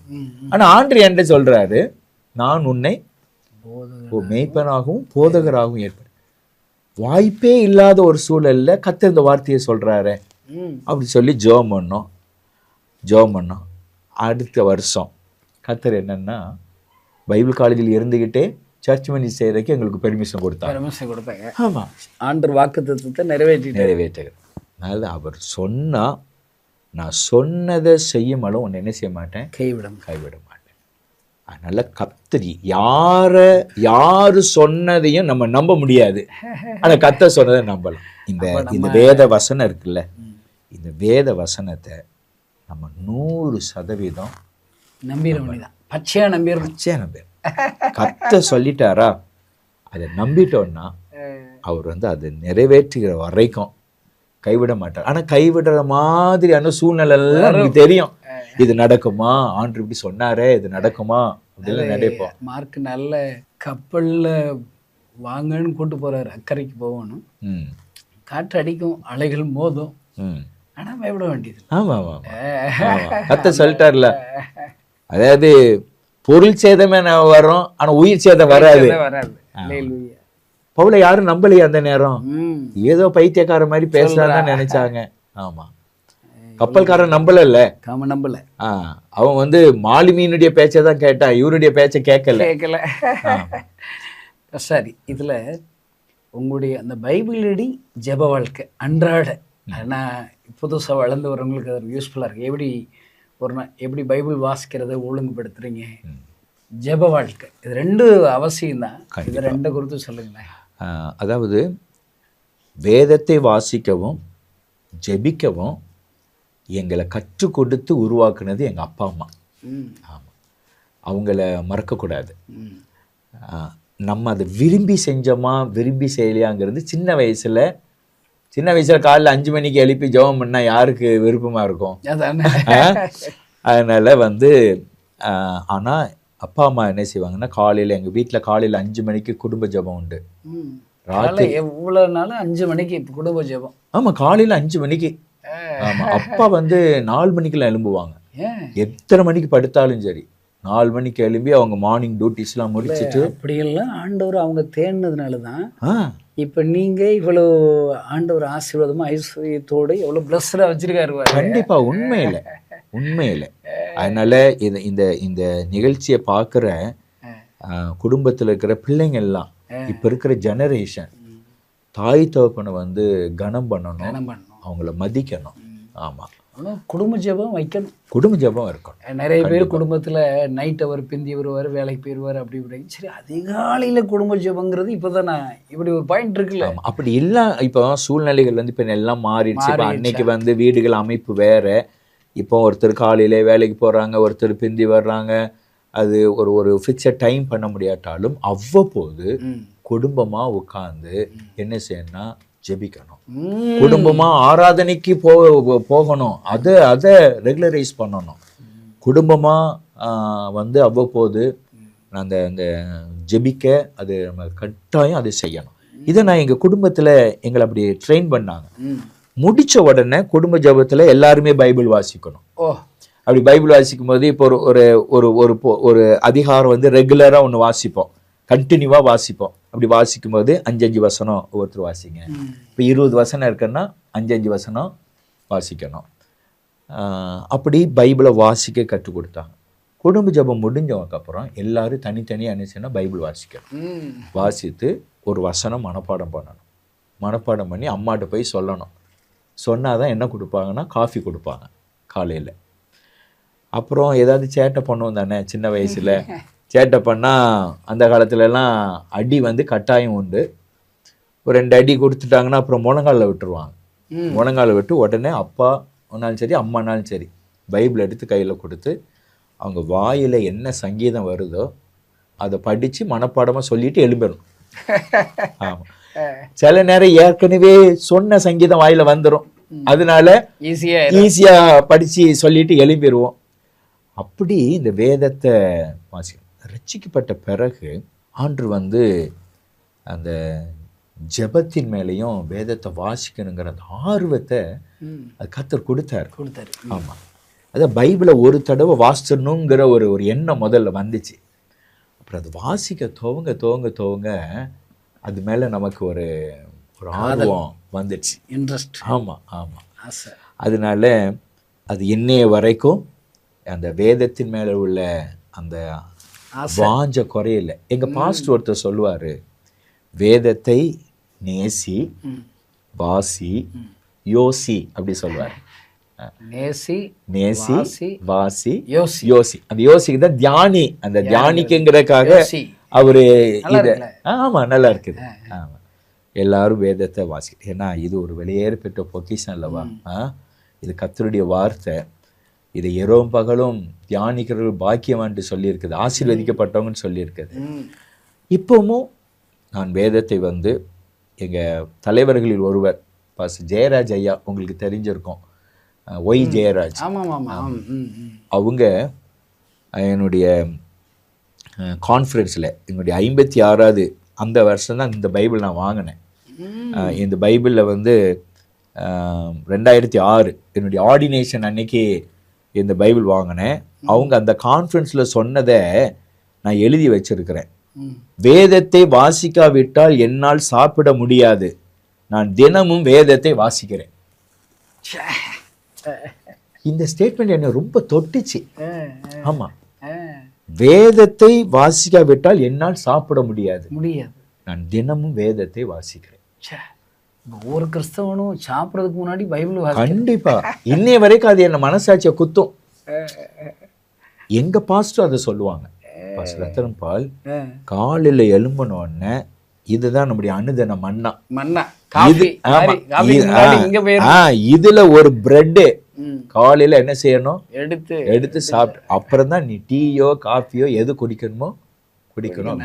இந்த ட்ரெட்மில் கம்பெனி வச்சுருக்காங்க, எக்ஸல் ஒரு அண்ணன், அது சாலமன் அண்ணன், நம்மளை நேசிக்கிறவர். அவர் மதுரையில் தச்சையில் நாங்கள் ஃபோன் பேசிட்டோம், நான் மதுரையில் தான் இருக்கேன்னாரு. அப்படியானே நம்ம 2 பேரும் சந்திப்போமானே. அப்போ திருநகரில் அவங்க இன்னொரு பிரான்ச் இருக்குது. சரி, நாங்கள் வந்துரு, நானும் அங்கே வருவேன்னாரு. நான் முன்னாடி போயிட்டேன், 10 நிமிஷம் வெயிட் பண்ணேன். அவர் பின்னாடி வருவாருன்னா வந்தோடனே பார்த்து பேசி அப்படி இருப்போம்னு நினச்சா பேசவே இல்லை. ஒரு விஷ் பண்ணார். போய் அந்த கல்லாப்பட்டியில் போய் முழங்கால் போட்டு, நேர் முழங்கால் போட்டு பைபிளை ஒரு சாப்டர் ஃபுல்லாக வாசித்து நல்லா ஜெபம் பண்ணி ஒரு சில நிமிடம் நல்லா ஜெபிச்சுட்டு உட்காந்து பேசுகிறாரு. ஏன்னானே டேவிட், நான் எந்த பிரான்ச், அவருக்கு நிறைய பிரான்ச்சு இந்தியா ஃபுல்லாக இருக்குது, சாதாரண ஒரு மனுஷன்தான்.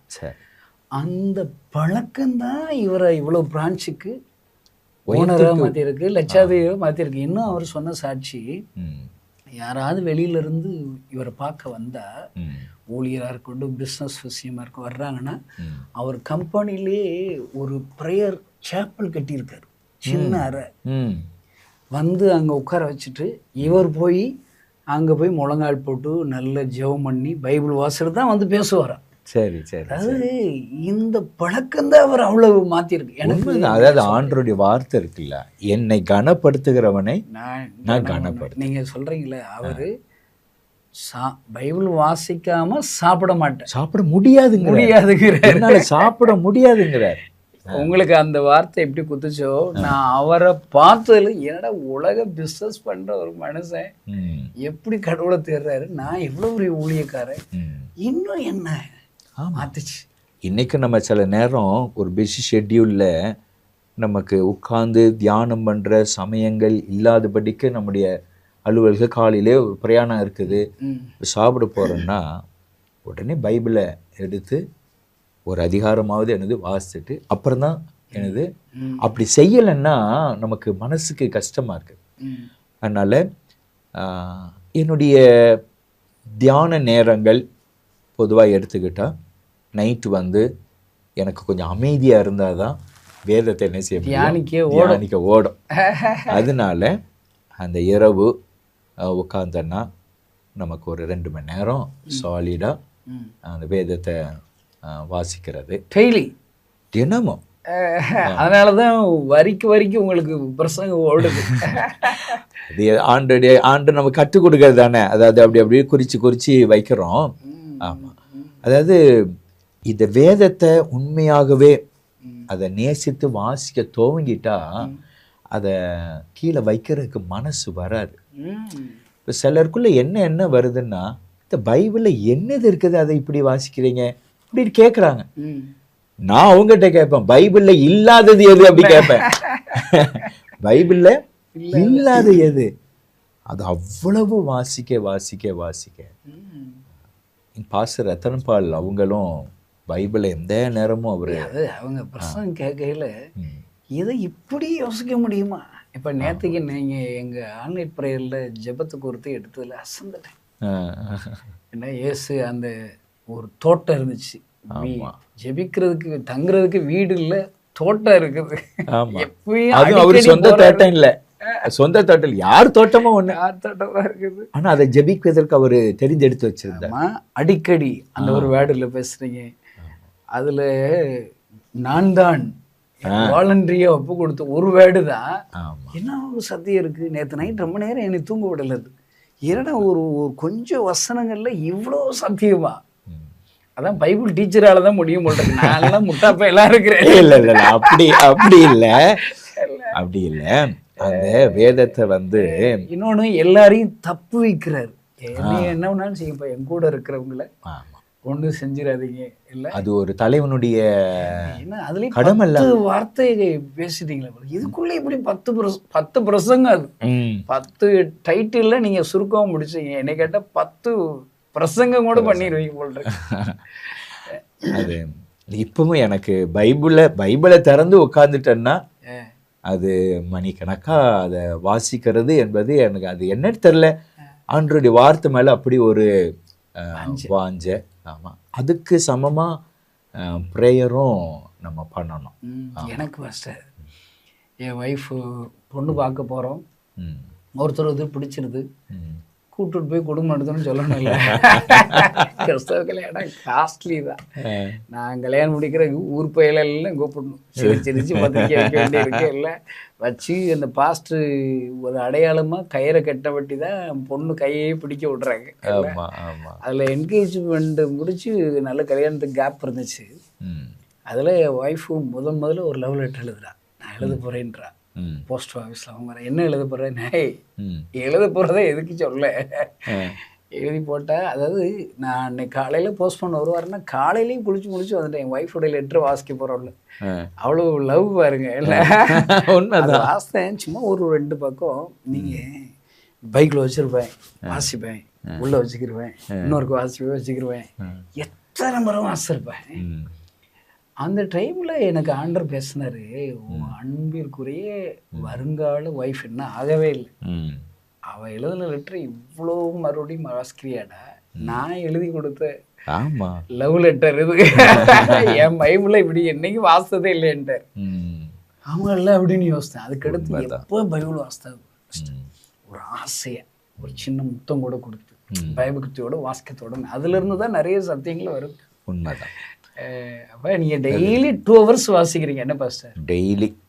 டெய்லி வந்து 2 மணி நேரம் இந்த வேதத்தோட ஒரு நாள் சில நேரம் நமக்கு மிஸ் ஆகும், அடுத்து பார்த்துக்கலாம். ஆமாம், அதை சில நேரம் அதை காம்பன்சேட் பண்ணுற மாதிரி ஆண்டவரே நம்மளை என்ன செஞ்சிட்டாருன்னா சில நேரம் தூக்கம் விடாமலையோ ஏதாவது ஒரு செஞ்சிருவார். ஆமாம், உட்காந்து வேதத்தை நம்ம வாசிக்கிறோம். ஜெபம்ன்றது பாஸ்டர், ஜெபமும் அதே போல தான். தினமும் வந்து அதாவது வேத தியானத்தோடு கூட இணைந்த ஜெபம். ஆமாம் வந்துடும். இப்போ காலையில் ஒரு மணி நேரம் 2 மணி நேரம் அப்படி நமக்கு வாய்ப்பு கிடைக்கும்போது நம்ம அதை செய்கிறோம். இல்லை நைட்டு அதை செய்கிறோம். இல்லை மத்தியான நேரங்களில் சாப்பிட்டு முடிச்சதுக்கப்புறமா நம்ம சர்ச்சுக்குள்ளே இருக்கிறதுனால அப்படியே கொஞ்சம் நேரம் அப்படி உள்ள சர்ச்சுக்குள்ளே ஜோம் பண்ணுறது. நைட்டு சில நேரம் அப்படி கொஞ்சம் தூக்கம் வரல அப்படின்னா அதெல்லாம் சர்ச்சில் போயிட்டு என்னது ஜோம் பண்ணுறது. நமக்கு வந்து இதுதான் ஃபிக்ஸடு டைம்ட்டு இல்லை, நமக்கு நேரங்கள் எல்லாம் ஆமாம், நமக்கு நேரங்களை கிடைக்கிற நேரங்கள் எல்லாம் ஜெபத்துக்கு பயன்படுது. நம்ம ட்ராவல் நேரங்கள் நம்ம தான் நிறைய ட்ராவல் பண்ணுறோமே, ட்ராவல் நேரங்கள் என்னது அப்படியே ஜோம் பண்ணிட்டு அதுவும் சில நேரம் குடும்பமாக நாங்கள் போகிற நேரத்தில் குடும்பமாக பேசிட்டு ஜோம் பண்ணிக்கிட்டு ஆமாம் அந்த மாதிரி நம்முடைய வாய்ப்புகளை வந்து என்ன ஜெபங்கிறது தேவனுக்கும் நமக்கு இருக்கிற ஐக்கியம் தானே, அந்த உறவு. அதை 24 hours அவர் அவைலபிளாக இருக்கு. ஆமாம் பேச வேண்டியது. ஆமாம் ஆனாலும் நமக்கு ஒரு சிஸ்டமேட்டிக் ஒரு டிசிப்ளின்டு இது நமக்கு தேவை. ஆமாம், அந்த ஜெப வாழ்க்கை வேணும். காலை நைட்டு இல்லை இருக்கிறதுல எங்கள் காலையில் 5 மணிக்கு சர்ச்சில் ப்ரேயர் உண்டு. அது முடிஞ்சக்கப்புறம் நான் 6 மணிக்கு அதனுடைய தொடர்ச்சியாக மேலே சர்ச்சுக்கு மாடியில் போய் உட்காந்து ப்ரே பண்ண ஆரம்பித்தா சில நேரம் 8:30 வரை இருப்பேன், சில நேரம் 9 மணி வரை இருப்பேன். ஆமாம், அது அந்த நேரங்களை அப்படி என்ன செஞ்சுக்கிட்டோம் நம்ம பயன்படுத்திக்கிட்டோம். அதே போல் இரவு நேரங்கள். ம். ஆமாம், வீட்டில் உட்காந்து நான் ஆஃப்டர் முடிச்சாச்சுன்னா நம்ம பைபிள் தான் நமக்கு உணவே அதான். ஆமாம். நம்ம நியூஸ் பேப்பர் இதெல்லாம் ரொம்ப பார்க்கறதில்ல. ஏதாவது தேவைன்னா எப்பயாவது ஆமாம் பார்த்துக்கிறோம். யூடியூப்புக்கு அந்த மாதிரி இதில் அதுவும் சிலர் சொல்லுவாங்க, நீங்கள் இன்னும் பார்க்கவே இல்லையா, நியூஸ் கேள்விப்படலையாட்டி சில நேரம் சொல்லுவாங்க. அப்போ அந்த நேரம் என்ன செஞ்சுக்கிடுறோம், பார்த்துக்கலாம். நம்ம பார்த்துக்கிடுறோம். ஏன்னா உலக அறிவும் நமக்கு தேவையில்லை. தேவைதானே. ஆமாம். ஃபஸ்ட்டு ஜெப வாழ்க்கை, வேத வாசிப்பு. எனக்கு என்னன்னா, நீங்கள் உங்களுக்கு ஆண்டவர் அற்புதம் செஞ்சது நிறைய சொன்னீங்க. உங்கள் மூலியமா நீங்கள் ஜெபம் பண்ணி மற்றவங்களுக்கு செய்த ஒரு நினைவில் இருக்கிற ஏதாவது ஒரு அற்புதங்கள் சொல்லுங்களேன். அதாவது ஆரம்ப நாட்களில் இந்த ஊழியத்துக்கு வந்தக்கப்புறமா ஆண்டவர் நம்மை அழைத்திருக்கிறார், அவருடைய அழைப்பு இருக்குது அப்படிங்கிறதுனுடைய அங்கீகாரமே என்னன்னா, நம்ம மூலம் என்ன நடக்கணும், அற்புதங்கள் நடக்கணும். கண்டிப்பாக அது அதுக்கிட்டு வரோம் அப்படிங்கிறதெல்லாம் அது இப்போ ஒரு குறிப்பிட்ட ஊழியத்தில் கர்த்தர் நம்மளை பயன்படுத்துகிறாருன்னா அதற்கேற்ற கிருபை வரங்களை கர்த்தர் என்ன செய்கிறாரு, கொடுக்குறாரு. ஆனால் நமக்கு ஊழியத்துக்கு இருக்கிறதே ஒரு பெரிய அற்புதம். அது ஒரு சின்ன உதாரணம் சொல்கிறேனே. நான் கல்யாணம் முடிஞ்ச சமயத்தில் என் மனைவியிடத்தில் கல்யாணம் முடிஞ்ச அடுத்த நாள் நான் கேட்டேன், உனக்கு ஏதாவது மனசில் விருப்பம் இருந்துச்சுன்னா, தேவையானது எது இருந்துச்சுன்னா சொல்லு, நான் அது உனக்கு வாங்கி தரேன் அப்படின்னு சொன்னேன். உடனே என் மனைவி சொன்னாங்க, ஒரு சின்ன ஸ்ட்ராப் உள்ள ஒரு வாட்சு வேணும் அப்படின்னு சொன்னாங்க. உடனே நான் சொன்னேன், சிரிச்சுக்கிட்டே சொன்னேன், நான் சும்மா தான் கேட்டேன்,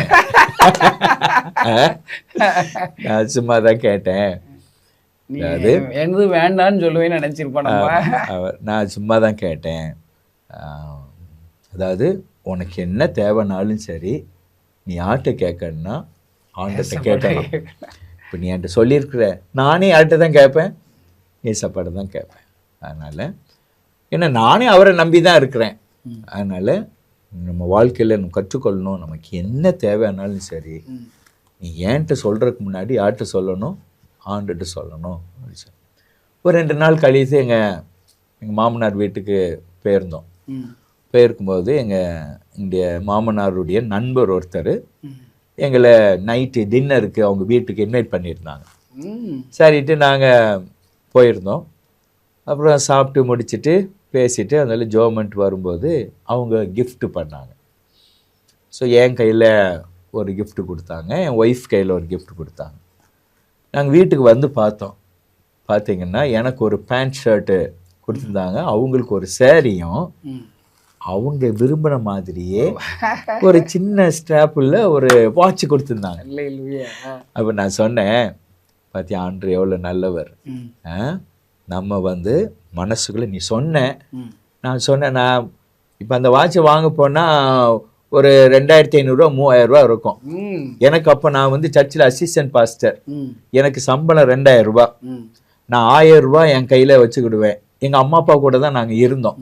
அதனால அம்மா கையில் ஒரு 1000 என்ன செஞ்சிருவேன், கொடுத்துருவேன். நம்ம வீடு தான் இருந்தாலும் அவங்க கையில் ஒரு 1000 கொடுத்துருவேன். அப்படி இருக்கும்போது நான் 2500 என்னைக்கு சேர்த்து இவங்களுக்கு வாட்ச் வாங்கி கொடுக்கறது? அப்போ நான் ஆண்டட்ட ஜெபம் பண்ணேன். இப்படி நான் ஜெபிக்க ஆண்டவர் நிறைய அற்புதங்கள் என்னுடைய வாழ்க்கையிலும் செய்திருக்கிறாரு, என் மூலமும் செய்ய ஆரம்பித்தார். ஊழியத்துக்கு வந்த புஸ்ஸில் அந்த கர்த்தர் நாங்கள் இந்த விராட்டிபத்துங்கிற இடத்துல ஊழியம் செஞ்சோம். அங்கே ஊழியம் செய்யும்போது ஆத்துமாக்கள் யாருமே வரலட்டு சொல்லி ஒரு ஆதங்கம் மனசுக்குள்ளே இருந்துச்சு. அப்போ ஜெபம் பண்ணும்போது கர்த்தராக கொண்டு வந்ததெல்லாம் யார் நினைக்கிறீங்க? எல்லாம் வரும்போதே நம்மளை முறைக்கிற கூட்டமாக தான் வந்தது.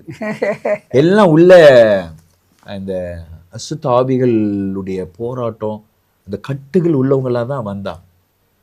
அப்போ ஜெபிக்கும்போது அந்த பிசாசுகள் எல்லாம் அலறி அடிச்சு போய் சுகம் விடுதலை.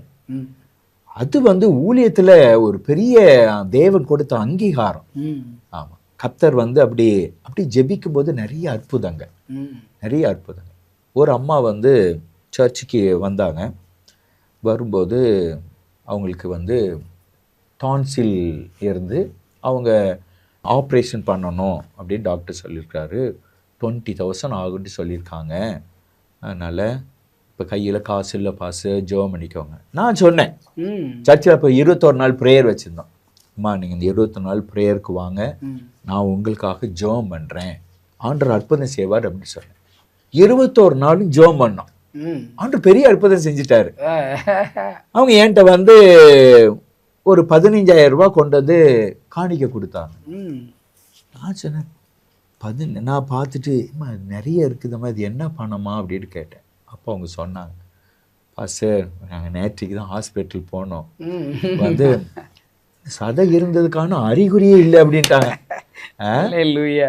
கர்த்தர் வந்து அப்படி அற்புதம் செய்தார். அதே போல் ஒரு வாலிப பொண்ணு, அவளுக்கு கேன்சர் வந்து அவங்க வந்து ஊழியத்தில் சர்ச்சுக்கு எங்கேயுமே போகாமல் 23 வயசு ஹீமோ கொடுத்து தலைமுடியெல்லாம் போய் டோப்பா வச்சு ரொம்ப உடஞ்சி போயிட்டு அந்த குடும்பமே அப்படி இருந்தாங்க. அப்போ நாங்கள் கேள்விப்பட்டு அவங்கள போய் சந்தித்து ஜெபம் பண்ணுறதுக்கு போனோம். ஜெபம் பண்ணி அப்புறம் சர்ச்சுக்கு வர ஆரம்பித்தா. நான் போய் கூப்பிட்டுட்டு வருவேன். நானே ஒய்ஃபும் சர்ச்சுக்கு போகிறதுக்கு முன்னாடி வீட்டுக்கு போய் அவளை காரில் ஏற்றிட்டு சர்ச்சுக்கு வருவோம். அவங்க அம்மாவும் கூட வருவாங்க. அப்படி அந்த குடும்பம், அந்த பொண்ணு நல்ல ஸ்ட்ராங் ஃபெய்த்துக்குள்ளே வந்து சர்ச்சுக்கு வர ஆரம்பிச்சிச்சு. அப்புறம் திடீர்னு பார்த்தா அது கொஞ்சம் ஸ்ப்ரெட் ஆகி அவங்களுடைய லெஃப்ட் சைடு பிரெஸ்ட் வந்து எடுக்கணுட்டு டாக்டர் வந்து சொல்லி டேட் ஃபிக்ஸ் பண்ணிட்டாங்க. அந்த குடும்பம் கண்ணீரில் அப்படி இருக்கிறாங்க. நான் ஆண்டர்கிட்ட போராடி ஜெபம் பண்ணுறேன். நான் ஜெபம் பண்ணி சொன்னேன், அதாவது ஆண்டர்கிட்ட நான் ஜெபம் பண்ணும்போது ஆண்டர்கிட்ட போகிறேன், ஆண்டவரே எடுக்கதாக இருந்தால் நீர் கொடுத்துருக்க வேண்டாமா ஆண்டவரே, ஒரு அற்புதம் செய்யணும். ஏன்னா அந்த பொண்ணு சின்ன பிள்ளை. நான் ஆண்டர்கிட்ட அப்படி போராடி அவளுக்காக ஜெபம் பண்ணிவிட்டு ஹாஸ்பிட்டல் போகிறாங்க. சிஎம்சியில் தான் ட்ரீட்மெண்ட் எடுத்துகிட்டு இருந்தான். இப்போ நான் சொன்னேன், கர்த்தர் சொல்கிறாருமா, எனக்கு இந்த வார்த்தை கொடுத்தாரு, நான் எடுக்கிறதா இருந்தால் நீ கொடுத்துருக்க வேண்டாமே ஆண்டவரேன்னு நான் சொன்னேன். எடுக்க மாட்டாங்க அப்படின்னு எனக்கு வார்த்தை கொடுத்துருக்குறாரு, நீ அதனால் தைரியமாக போ, ஆண்டவர் வந்து அனுமதிக்க மாட்டான்னு சொன்னேன். அதே மாதிரி எடுக்கலை. இவங்க போனாங்க. அப்படி கர்த்தர் வந்து சொல்லிட்டே போனால் நிறைய அற்புதங்கள் நமக்கும் செய்கிறார், நம்ம மூலியமா மற்றவங்களுக்கும் செய்கிறார். நீங்கள் சொன்னது ரொம்ப பிடிச்சி போச்சு எனக்கு. அதாவது நம்ம கூட ஆண்டவர் இருக்கிறாருங்க அடையாளமே நம்ம ஜெபத்தை கேட்டு மற்றவங்களுக்கு அற்புதம் செய்கிறார். இல்லைன்னா நமக்கு எப்படி ஜெபிக்கணுங்கிற ஒரு எண்ணம் வரும்? மற்றவங்களுக்கு ஜெபிக்கிறதுக்கு எப்படி எண்ணம் வரும்? நம்ம வந்து நம்மகிட்ட வந்து ஒருத்தவங்க ஒரு பிரச்சனையை சொல்கிறாங்க. இப்போ நம்ம வந்து அதை எப்படி நம்ம ஆண்டவர் ஜெபத்தை கேட்பாருங்கிற அந்த அறிக்கையை நம்ம எப்படி பண்ண முடியும்? அப்போ நம்முடைய ஊழியத்தின் அங்கீகாரமாக கர்த்தர் இந்த அற்புதங்களை அவர் செய்கிறார். அற்புதங்களை செய்கிறார். சில நேரம் இயேசுவாலேயே அற்புதம் செய்யக்கூடாமல் போயிடுச்சா, ஏன்னா அவங்களுடைய அவிசுவாசத்தின் நிமித்தம். அதனால நமக்கு தெரியாது, வேலையை நம்ம செய்யணும், வேலையை செய்யணும். அவர் அற்புதம் செய்வார், அற்புதம் செய்கிறார். நிறைய நம்ம சொல்லிட்டே போகலாம். ஒரு தம்பி இப்படி தான் சர்ச்சுக்கு வந்தான். அவங்கள ஒரு சிஸ்டர் வந்து, அவங்க அம்மா ஹெட்மிஸ்ஸு, 2 பையங்க. இவன் வந்த உடனே என்ன ஒரு மாதிரி பார்த்துக்கிட்டே இருந்தான். நான் அப்போ உடனே பாப்பா ரொம்ப சின்ன பொண்ணு, நான் சொன்னேன், பாப்பாவை உள்ள ரூமில் கொண்டு வச்சுட்டு கதவை பூட்டிட்டு வா அப்படின்னு சொன்னேன். ஒரு டம்ளரில் தண்ணி கொண்டுட்டு வா அப்படி தான் சொன்னேன். அவன் பயங்கர பிரச்சனை பண்ணிட்டான். சேரெல்லாம் தூக்கி வீச, காலை வச்சு உதச்சி, என்ன பண்ணுறேன்ட்டு பயங்கரமாக சவுண்டு விட்டான். பாப்பா இருந்ததா அலறி இருப்பா. நான் உடனே கையை தான் வச்சேன். நான் பொத்துட்டு கீழே விழுந்து உருண்டான், அங்கே இங்கிட்டு உருண்டான், எரியுதுன்னா அன்னைக்கு அவனுக்கு ஒரு டெலிவரன்ஸ். அதோடு அந்த குடும்பம் அப்படியே சபைக்கு வந்தாங்க. ஆனால் என்ன ஒரு பரிதாபம், அவங்க வந்து சர்ச்சுக்கு வந்தாங்க, ஆனால் ஆண்டவரை உறுதியாக பற்றி கொண்டு அது போகலை. அவங்க குடும்பத்தின் பல பிரச்சனைகள் மனசுக்கு ரொம்ப வருத்தமாக தான் இருக்குது. அதாவது ஆண்டவர் நமக்கு நன்மை செய்கிறாருன்னா நம்ம அவருக்கு கொஞ்சம் நன்றியாக இருக்கணும். ஆனால் சிலர் அதை விட்டுறதுனால தே ஃபேஸ் அதர் கான்சிக்வன்சஸ். அப்புறம் வேறு யார்கிட்ட போவாங்க? அதனால் அவங்களுடைய லைஃப் வேறு மாதிரி போயிடும். கர்த்தர் இயேசு இன்றைக்கும் அவர் உயிரோடு கூட இருக்கிறார். இன்றைக்கும் இயேசு அவர் அற்புதங்களை செய்கிறார். அவரை தேடி வர்ற யாரையும் அவர் என்ன செய்யறதில்லை, கைவிட மாட்டார். சார் இதில் வாலிபர்கள், இக்கால வாலிபர்கள், எல்லா வாலிபர்களும் செல்ஃபோனை தான் சிருஷ்டிக்கிற நினைக்கலாம், செல்ஃபோனை தான் நினைக்கிறான். அந்த வாலிபர்கள் மத்தியில் எழுப்புதல் வரணும். அந்த வாலிபர்களுக்குன்னு ஒரு சின்ன அட்வைஸ் பண்ணுங்களேன். ஆமாம், அதாவது நம்ம எல்லாருமே வாலிபத்தை கடந்து தான் வந்திருக்கிறோம். ஆமாம், சமீபத்தில் கூட ஒரு தம்பிக்கிட்ட நான் பேசும்போது அவன் வந்து செல்லை வந்து மிஸ்யூஸ் பண்ணான்னு சொல்லிட்டு நான் செல்லை வாங்கி வச்சுக்கிட்டேன். எங்கள் சர்ச்சில் தான் வந்து இருந்தான், நான் செல்லை வாங்கி வச்சுக்கிட்டேன். அவன் என்னிடத்துல வந்து பேசினான், அதாவது எனக்கு ரெக்ரியேஷன்ட்டு ஒன்று இல்லை அப்படின்னு சொன்னான். அவன் வந்து ரெக்ரியேஷன் அவனுக்கு ரெஃப்ரெஷ்மெண்ட்டுக்கே எதை தான் அவன் இப்போ நினைக்கிறான்னா செல்லை நினைக்கிறான். நான் சொன்னேன் அவன்கிட்ட, நீ அந்த வார்த்தை சொல்லாத தம்பி, ஒன்றை மாதிரி நான் என்னது 25 வருஷத்துக்கு முன்னாடி 20 வருஷத்துக்கு முன்னாடி செல்ஃபோன் எங்கே இருந்துச்சு? அன்னைக்கு செல்ஃபோன் கிடையாது. ஆமாம், அப்புறம் செல்ஃபோன் வந்துச்சு. இந்த மாதிரி யூடியூப்பு, ஃபேஸ்புக்கு, வாட்ஸ்அப்பு இருக்கிற இந்த அப்படி ஒரு ஃபெசிலிட்டிஸோட என்ன செய்யலை, வரலை. இப்போ ஒரு ரீசன்ட் டேஸில் தான். அதனால் there are lot of opportunities, நமக்கு நிறைய வாய்ப்புகள் இருக்குது. ரெக்ரியேஷனுக்கு வந்து நிறைய இது இருக்குது. இது வந்து இன்னைக்கு வந்து ஒரு அடிக்ஷனாக மாறிடுச்சு. ரெண்டாவது வந்து அது வந்து நிறைய பேர் வந்து அதை மிஸ்யூஸ் பண்ணுறாங்க. அதில் ஒரு செல்ஃப் கண்ட்ரோல் அவங்களுக்கு என்ன செய்யணும், வேணும் கண்டிப்பாக. இந்த இந்த வாலிப உலகம் வந்து இன்னைக்கு வந்து அதில் ஒரு செல்ஃப் கண்ட்ரோல் வேணும். நான் வந்து அடிக்கடி சொல்லுவேன் என்னென்னா, ஃபோன் வந்து மற்றவர்கள் என்னோடு கூட தொடர்பு கொள்வதற்காக நான் ஃபோன் வைத்து கொள்ளவில்லை, நான் மற்றவர்களோடு கூட தொடர்பு கொள்வதற்கு. இப்போ நமக்கு நிறைய பேர் என்ன செய்வாங்க, ஃபோன் நமக்கு வரும். அப்போது நம்ம பேசுகிறதுலையும் ஒரு லிமிட்டேஷன் வேணும், பார்க்கறதுலேயும் என்ன வேணும், ஒரு லிமிட்டேஷன்ஸ் வேணும். அதை அவங்க கற்றுக்கொள்ள வேண்டும். ரெண்டாவது வந்து இன்றைக்கு வந்து நாம் வாழ்ந்த காலத்தில் பாவம் செய்வதற்காக இருந்த வாய்ப்புகள், தவறு செய்வதற்கு, தவறை தானே நம்ம பாவம்னு சொல்றோம். ஸ்பிரிச்சுவல் டைம் தான் சின், மற்றபடி தவறு செய்வதற்கான வாய்ப்புகள் வந்து நம்ம காலத்துல வந்து குறைவா இருந்துச்சு. இன்னைக்கு வந்து எங்கு பார்த்தாலும் தவறு தான், எங்கு பார்த்தாலும் என்னது தவறு, இதெல்லாம் தப்பா அப்படின்ட்டு இன்னைக்கு சமூகம் வந்து எதெல்லாம் நமக்கு தவறு என்று போதித்தார்களோ அதெல்லாம் இன்னைக்கு சமூகம் வந்து தவறு இல்லைட்டு போதிக்கிற ஒரு உலகத்தில் அவங்க வாழ்றாங்க. அப்படி இருக்கும்போது நாம் என்ன செய்கிறது, நமக்கு வந்து தேவனுடைய வார்த்தை தான் மாறாத பிரமாணம். அதனால தேவன் அங்கீகரிக்காத காரியங்களை நம்ம விட்டு விலக தான் செய்யணும். இவர்களுக்கு பாதுகாப்பு என்ன அப்படின்னா சபை தான் பாதுகாப்பு. ஆமாம், சபை. இவங்க வந்து சமுதாயத்தை பாதுகாப்ப நினைச்சாங்கன்னா சமுதாயம் இவங்களை நிறைய தவறு நடத்துகிற இடத்துக்கு போகும். நான் ரட்சிக்கப்பட்ட புதுசில் என்னை பாதுகாத்து கொண்டது வந்து சபை தான். ஏன்னா சபை தான் வந்து நம்முடைய பிளேஸ் ஆஃப் என்டர்டைன்மெண்ட் மாதிரியே இருந்துச்சு. வீட்டில் சொல்லுவாங்க, தம்பி இன்னைக்கு காலேஜ் இல்லையா, அப்படின்னா தம்பி சர்ச்சில் இருப்பான் அப்படி சொல்லுவாங்க. ஆமாம், வீட்டில் இல்லை, இன்னைக்கு காலேஜ் இல்லை அப்படின்னா தம்பி எங்கே இருப்பான், சர்ச்சில் இருப்பான். ஆமாம், சர்ச்சில் இருப்பான்.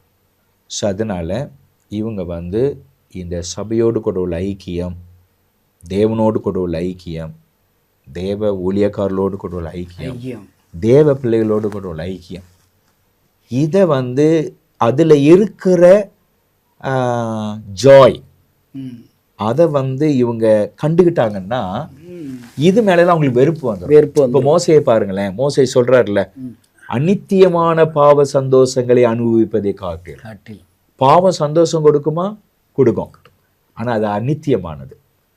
அது எவ்வளவு நேரம் சந்தோஷம் கொடுக்குதோ அதற்கு பல மடங்கு அது வேதனையை கொடுக்கும். அதனாலதான் தேவ ஜனங்களோடு கூட துன்பத்தை அனுபவிப்பதை தெரிந்து கொள்றாங்க.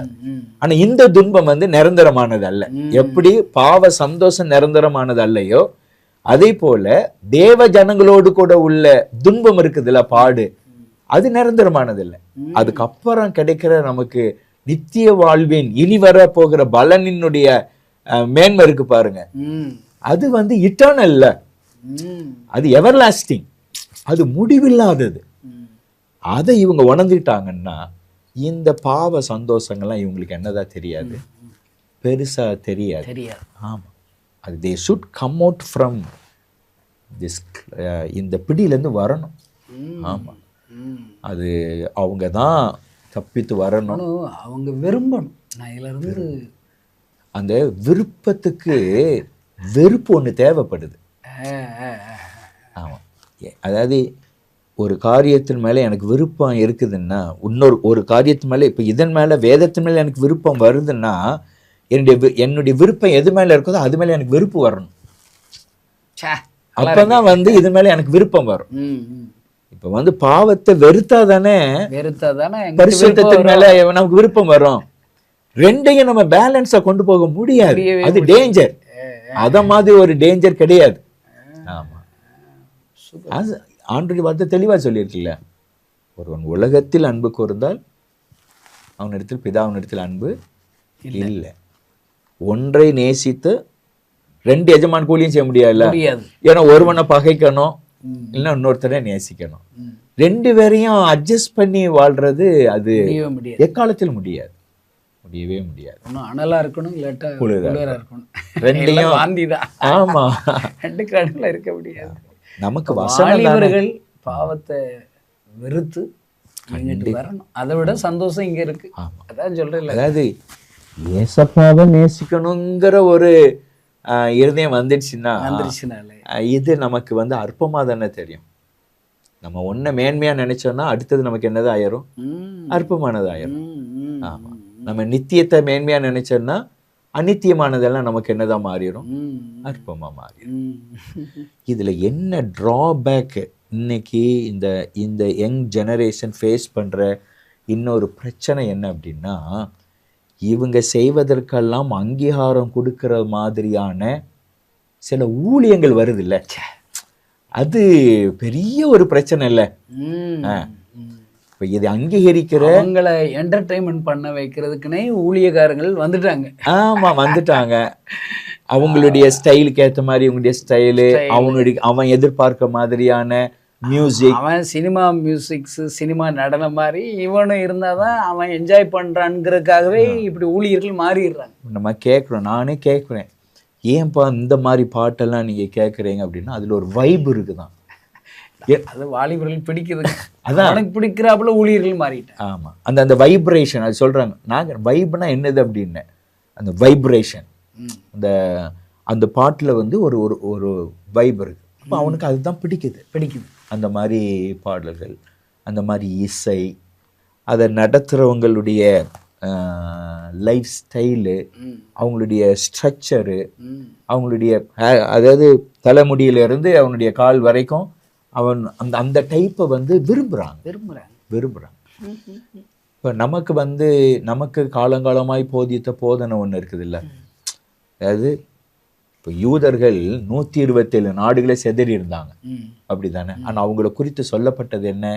ஆமான்னு சொல்லும்போது ஒரு வார்த்தை சொல்றாரு, உமது ராஜ்யத்துல 127 நாடுகளிலும் ஆங்காங்கே ஒரு விதமான ஜனக்கூட்டம் சிதறுண்டு பரம்பி இருக்கிறாங்க. அவருடைய வழக்கங்கள்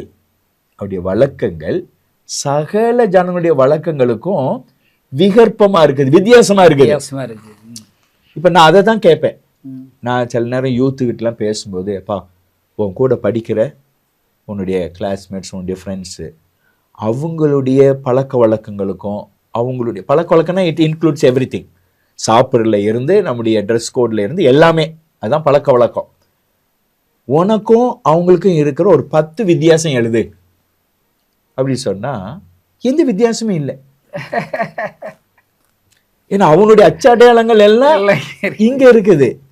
அப்படி இருக்கும்போது நம்முடைய தனித்தன்மை எங்கே அப்படிங்கிற ஒரு கொஸ்டின் வருது இல்ல. நம்முடைய தனித்தன்மை எங்கே? வாலிபர்கள் நீங்க சொல்ற அதுல சந்தோஷங்கிறது ஃபர்ஸ்ட். நான் வளர்ந்ததுன்னா இப்போ சும்மா கிராமத்துக்கு போறோம், தெருவில் ஒன்று பேசுறோம், ஒருத்தர் வந்து அழுது ஆண்டவர் ஏற்றுக்கொள்ளலாம், அதை பார்த்தாலே ஆமா சந்தோஷம். இன்னொரு வருகை கை நமக்கு மட்டுமா சந்தோஷம் வருது, பரலோகத்தில் மிகுந்த சந்தோஷம். இவ நான் எனக்கு ஜெபம் பண்ணு தம்பி ரொம்ப அப்படி இருக்குன்னா இப்படி கை வச்சோம், பிசாசு ஆடுவார்.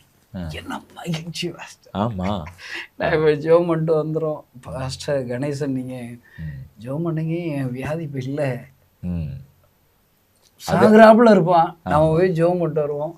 அவன் நல்லா ஆரோக்கியமாக தம்பி நீ ஏதோ சொல்லிட்டு போன போல் இருக்கு, எல்லாம் சரியாயிருச்சு தம்பிட்டு பாருங்க. ஆமாம், என்ன சந்தோஷம். வாலிபர்களுக்கெல்லாம் இந்த சந்தோஷத்தை கொடுக்கணும் பாஸ்டர், கொடுக்கணும். நம்முடைய வேத வசனத்தின்படி நம்ம பிள்ளைங்கள்லாம் இந்த ஜெனரேஷன் இப்போ நம்ம செய்கிறத செஞ்சுட்டாங்கன்னு வைங்களேன், என்ன ஒரு. அதுக்கு தான் பாஸ்டர் நம்ம 1 லட்சம் வாலிபர்களை கூட்டி யூத் கேம்ப் வைக்கிறோன்னு நினைக்கிறோம். வாலிபர்களுக்கு வசனங்களை கடத்தி அவங்களுக்கு பெரிய சந்தோஷமே ஜீசஸ்ட ஜெபத்தில், ஊழியத்தில், ஹோலி ஸ்பிரிட்டில். என்ன இப்போ ஒரு அந்நிய பாஷையில் பேசி ஆண்டவர் ஆட என்ன சந்தோஷம், அதை பார்க்குறதான சந்தோஷம். அதை டேஸ்ட் பண்ணால் தான் சரியாக இருக்கும். என்ன ஆனால் இங்கே தான் வேறு விதமாக இந்த ஜனங்களை நடத்துகிற ஒரு கூட்டம் பக்க வழியாய் நுழைந்து இருக்குது. யூதா சொல்கிறார்ல, பக்க வழியாய் நுழைந்து இருக்கிறவர்கள். அவங்க நேர் வழியாக வரல.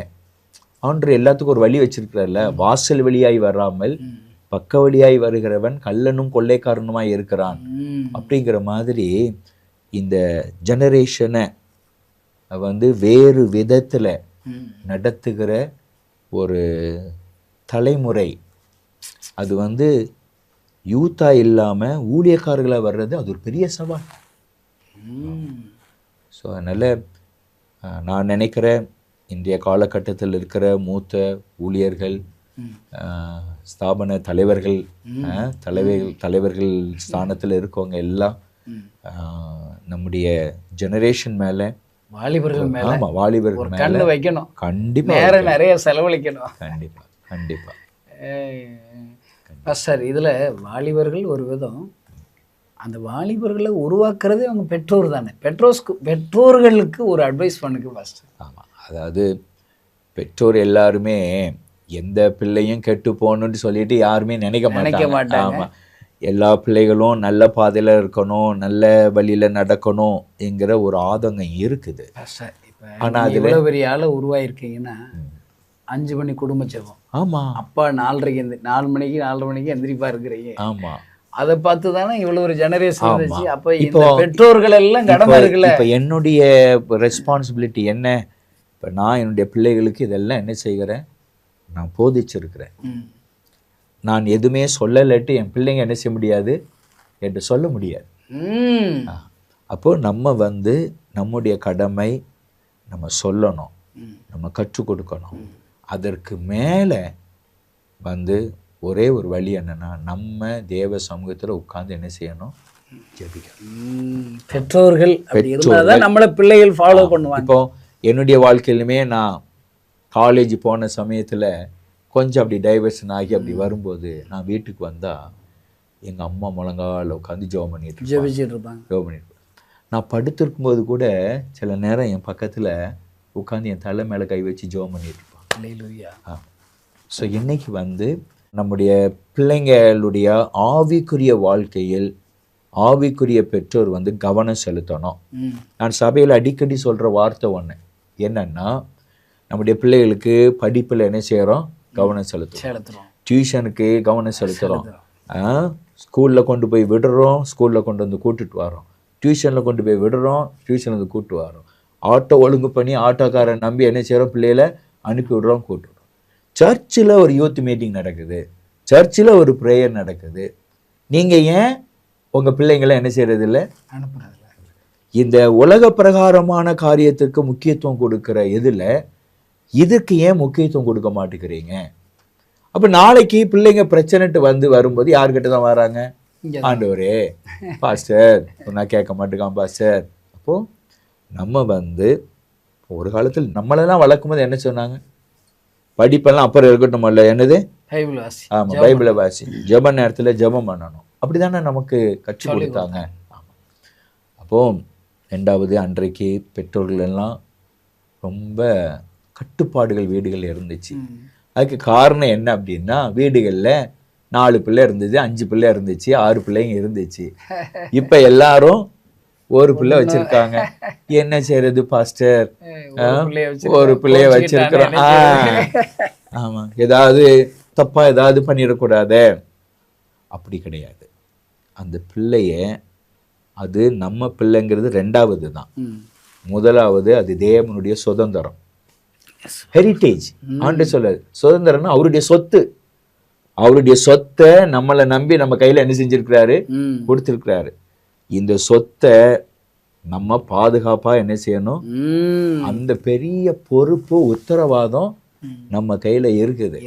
ஆண்டு நாளைக்கு நம்மளை கேட்பார்ல, இவ்வளவு படிப்புக்கு இவ்வளோ செலவு பண்ணேன், டியூஷனுக்கு இவ்வளோ செலவு பண்ணேன், போக்குவரத்துக்கு இவ்வளோ செலவு பண்ணேன், நீ சர்ச்சுக்கு பிள்ளைய கூட்டிட்டு வர்றதுக்கு போகிறதுக்கு நீ என்ன செஞ்ச? அதனுடைய சரீர பிரகாரமான வளர்ச்சிக்கு, அதனுடைய அறிவு வளர்ச்சிக்கும் சரீரமான வளர்ச்சிக்கும் இவ்வளவு பிரயாசம் முயற்சி எடுத்தோமே, அவனுடைய ஆத்மாவனுடைய வளர்ச்சிக்கும் பாதுகாப்புக்கும் என்ன செஞ்சோம் அப்படிங்கிற ஒரு கேள்வி அது பெற்றோருக்கு முன்பதாக இருக்குது. அதனால பெற்றோர் ரெண்டையும் பேலன்ஸ்டாக கொண்டு போகணும். அதை சின்னதுலேருந்தே நம்ம என்னது கற்றுக் கொடுத்து பயிற்றுவிக்கணும். சில நேரம் ஊழியக்காரர்கள் சில ஆலோசனைகளை சொல்லும்போது அதை பெற்றோரை உதாசீனப்படுத்துகிறாங்க. இந்த வில்ஃபுல்லி அதை அவங்க செய்கிறதுனால அதனுடைய பாதிப்புகள் வரும்போது பாசட்டு போய் நம்ம என்ன சொல்ல, அவர் ஏற்கனவே சொன்னாரு, ஏற்கனவே என்னது அனுபவிக்க வேண்டியதான், என்ன செய்ய அப்படி. ஆனாலும் நம்ம விட முடியாதுல்ல. அதனால நம்ம ஜெபிக்கிறோம், நம்ம கூப்பிட்டு பேசுகிறோம், நம்ம உற்சாகப்படுத்துகிறோம். நான் சொல்லுவேன், உங்கள் பிள்ளைகளை நம்பி சர்ச்சில் என்ன செய்யுங்க, ஒரு செக்குலரில் போய் அனுப்புகிறாங்க, அதை விட நம்ம இங்கே என்ன செய்கிறோம், பாதுகாப்பாக என்ன செய்கிறோம், முயற்சி பண்ணுறோம்.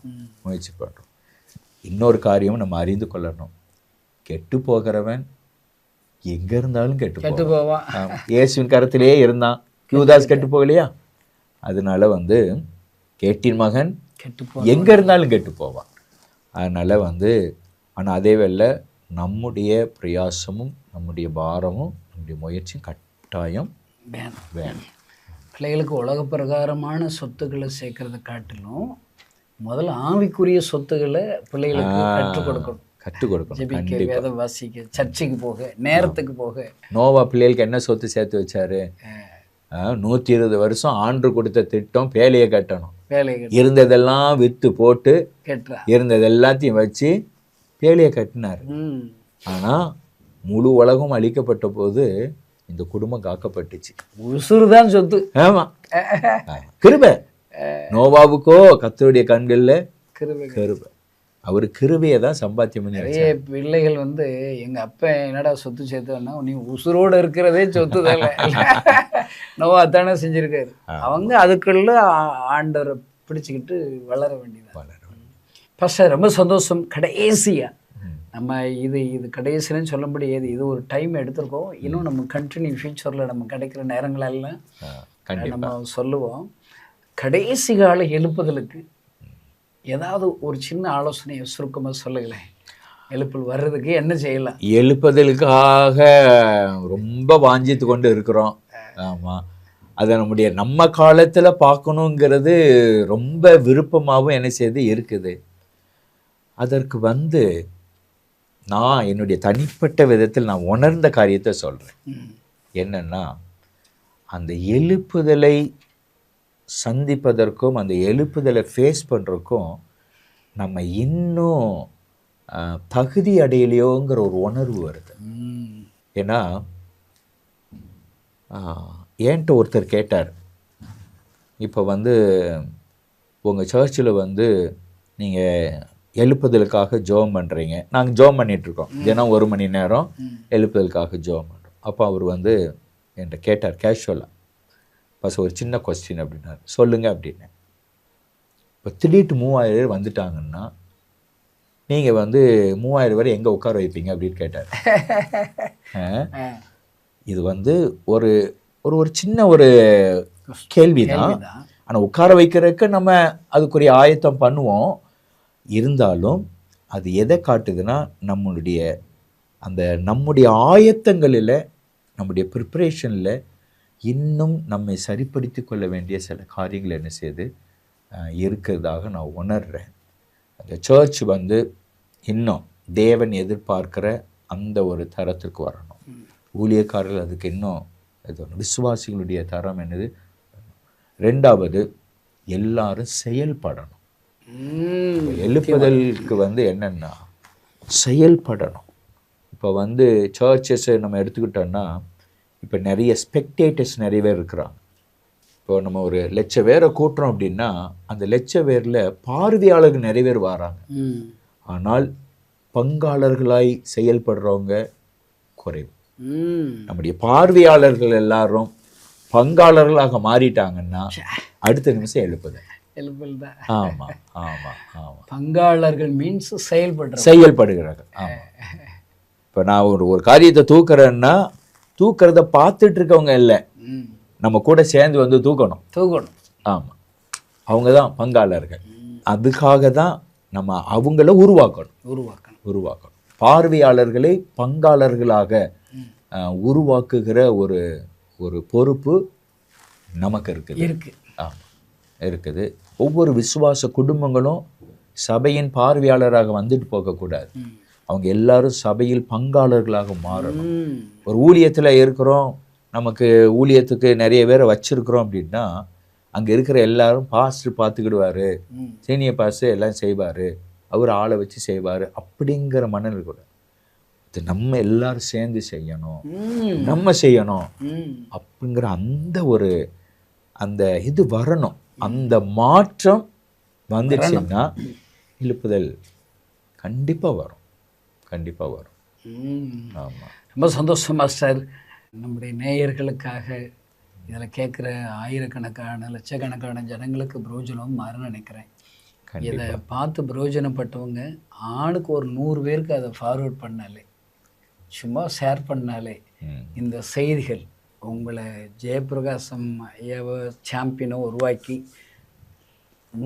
ஏறக்குறைய 150 பேர் குறைஞ்சது சாம்பியனை உருவாக்கி ஆயிரக்கணக்கான 1500 150ங்கிற மாதிரி 1500 சாம்பியன்களை நீங்கள் உருவாக்கி இருக்கிறீங்க. ஊழியர்களை இன்னும் தொடருது. ஆமாம் ஆமாம். அவங்க ஒவ்வொருத்தரும் எவ்வளவு ஜனங்களை சந்திப்பான் அப்படின்னா லட்சக்கணக்கான ஜனங்களுக்கு உங்களை ஜெயபிரகாசத்தை திருநெல்வேலியிலேருந்து சாதாரண குடும்பத்தில் தெரிஞ்சு கொண்டு இவ்வளோ பெரிய ஆலமரமாக வளர்த்துக்கிட்டே இருக்காரு. இன்னும் முடியல, செல்ல வேண்டிய தூரம் வெகு தூரம். நம்ம சாதித்தோன்ட்டு சொல்கிறதுக்கும் ஒன்றும் இல்லை. ஏன்னா நாம் செய்ய வேண்டியது ஏராளம் இருக்குது. நம்முடைய தேசத்தை நம்ம பார்க்கும்போது, நம்ம இந்தியாவில் கர்த்தர் நம்ம செய்ய வேண்டியது ஏராளம் இருக்குது.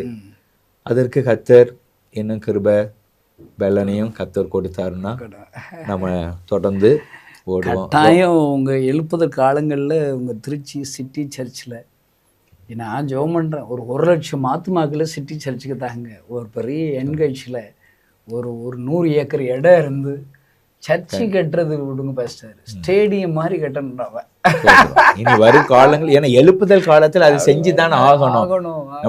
நம்முடைய சிந்தனைகள், நம்முடைய ப்ராஜெக்டுகள், நம்முடைய தரிசனங்கள் எல்லாமே மாறும் தானே. இன்னொன்று, அந்த காலத்துல ஏறக்குறைய 3000 பேர் வச்சு ஆடியோவில் என்ன செஞ்சாங்கன்னு தெரியல.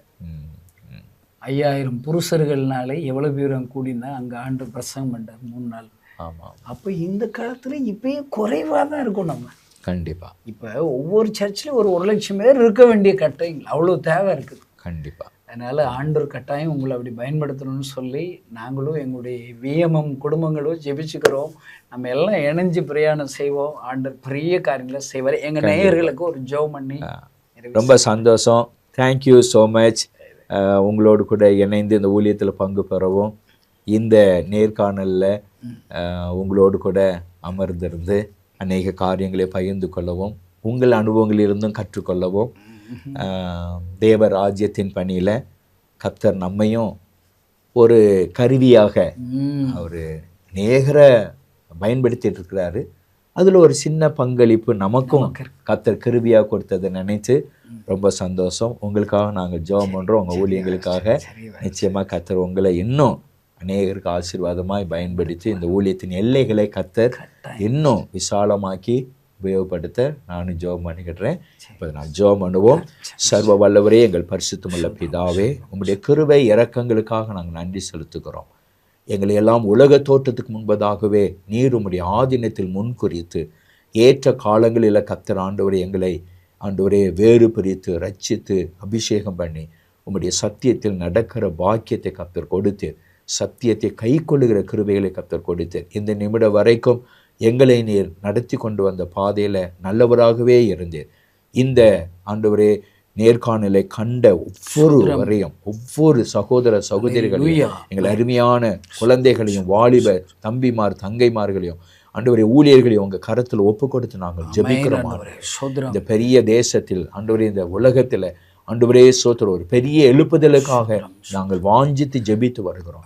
கர்த்தர் அவைகளை காண்பதற்கு நீங்கள் எல்லாரையும் நீங்கள் ஆசீர்வாதமாய் பயன்படுத்தின ஆண்டவரே சோத்திரம். கர்த்தராகிய இயேசு கிறிஸ்துவை விசுவாசி, அப்போது நீயும் உன் வீட்டாரு ரட்சிக்கப்படுவீர் என்று சொன்னீரப்பா. இந்த வார்த்தை கேட்ட எல்லா குடும்பங்களுக்கும் ரட்சிப்பு உண்டாக நாங்கள் ஜெபிக்கிறோம். விடுதலை உண்டாக ஜெபிக்கிறோம். ஆசீர்வாதங்கள் உண்டாக ஜெபிக்கிறோம். உம்முடைய ஆசீர்வாதத்தினால் ஒவ்வொரு குடும்பங்களும் ஆசீர்வதிக்கப்பட்டிருக்க நாங்கள் ஜெபிக்கிறோம். விஎம்எம் ஊழியங்களையும் கர்த்தர் தொடர்ந்து ஆசீர்வதிங்க. இயேசுவின் நாமத்தில் ஜெபிக்கிறோம் நல்ல பிதாவே. ஆமென். ஆமென். ஆமென். Thank you.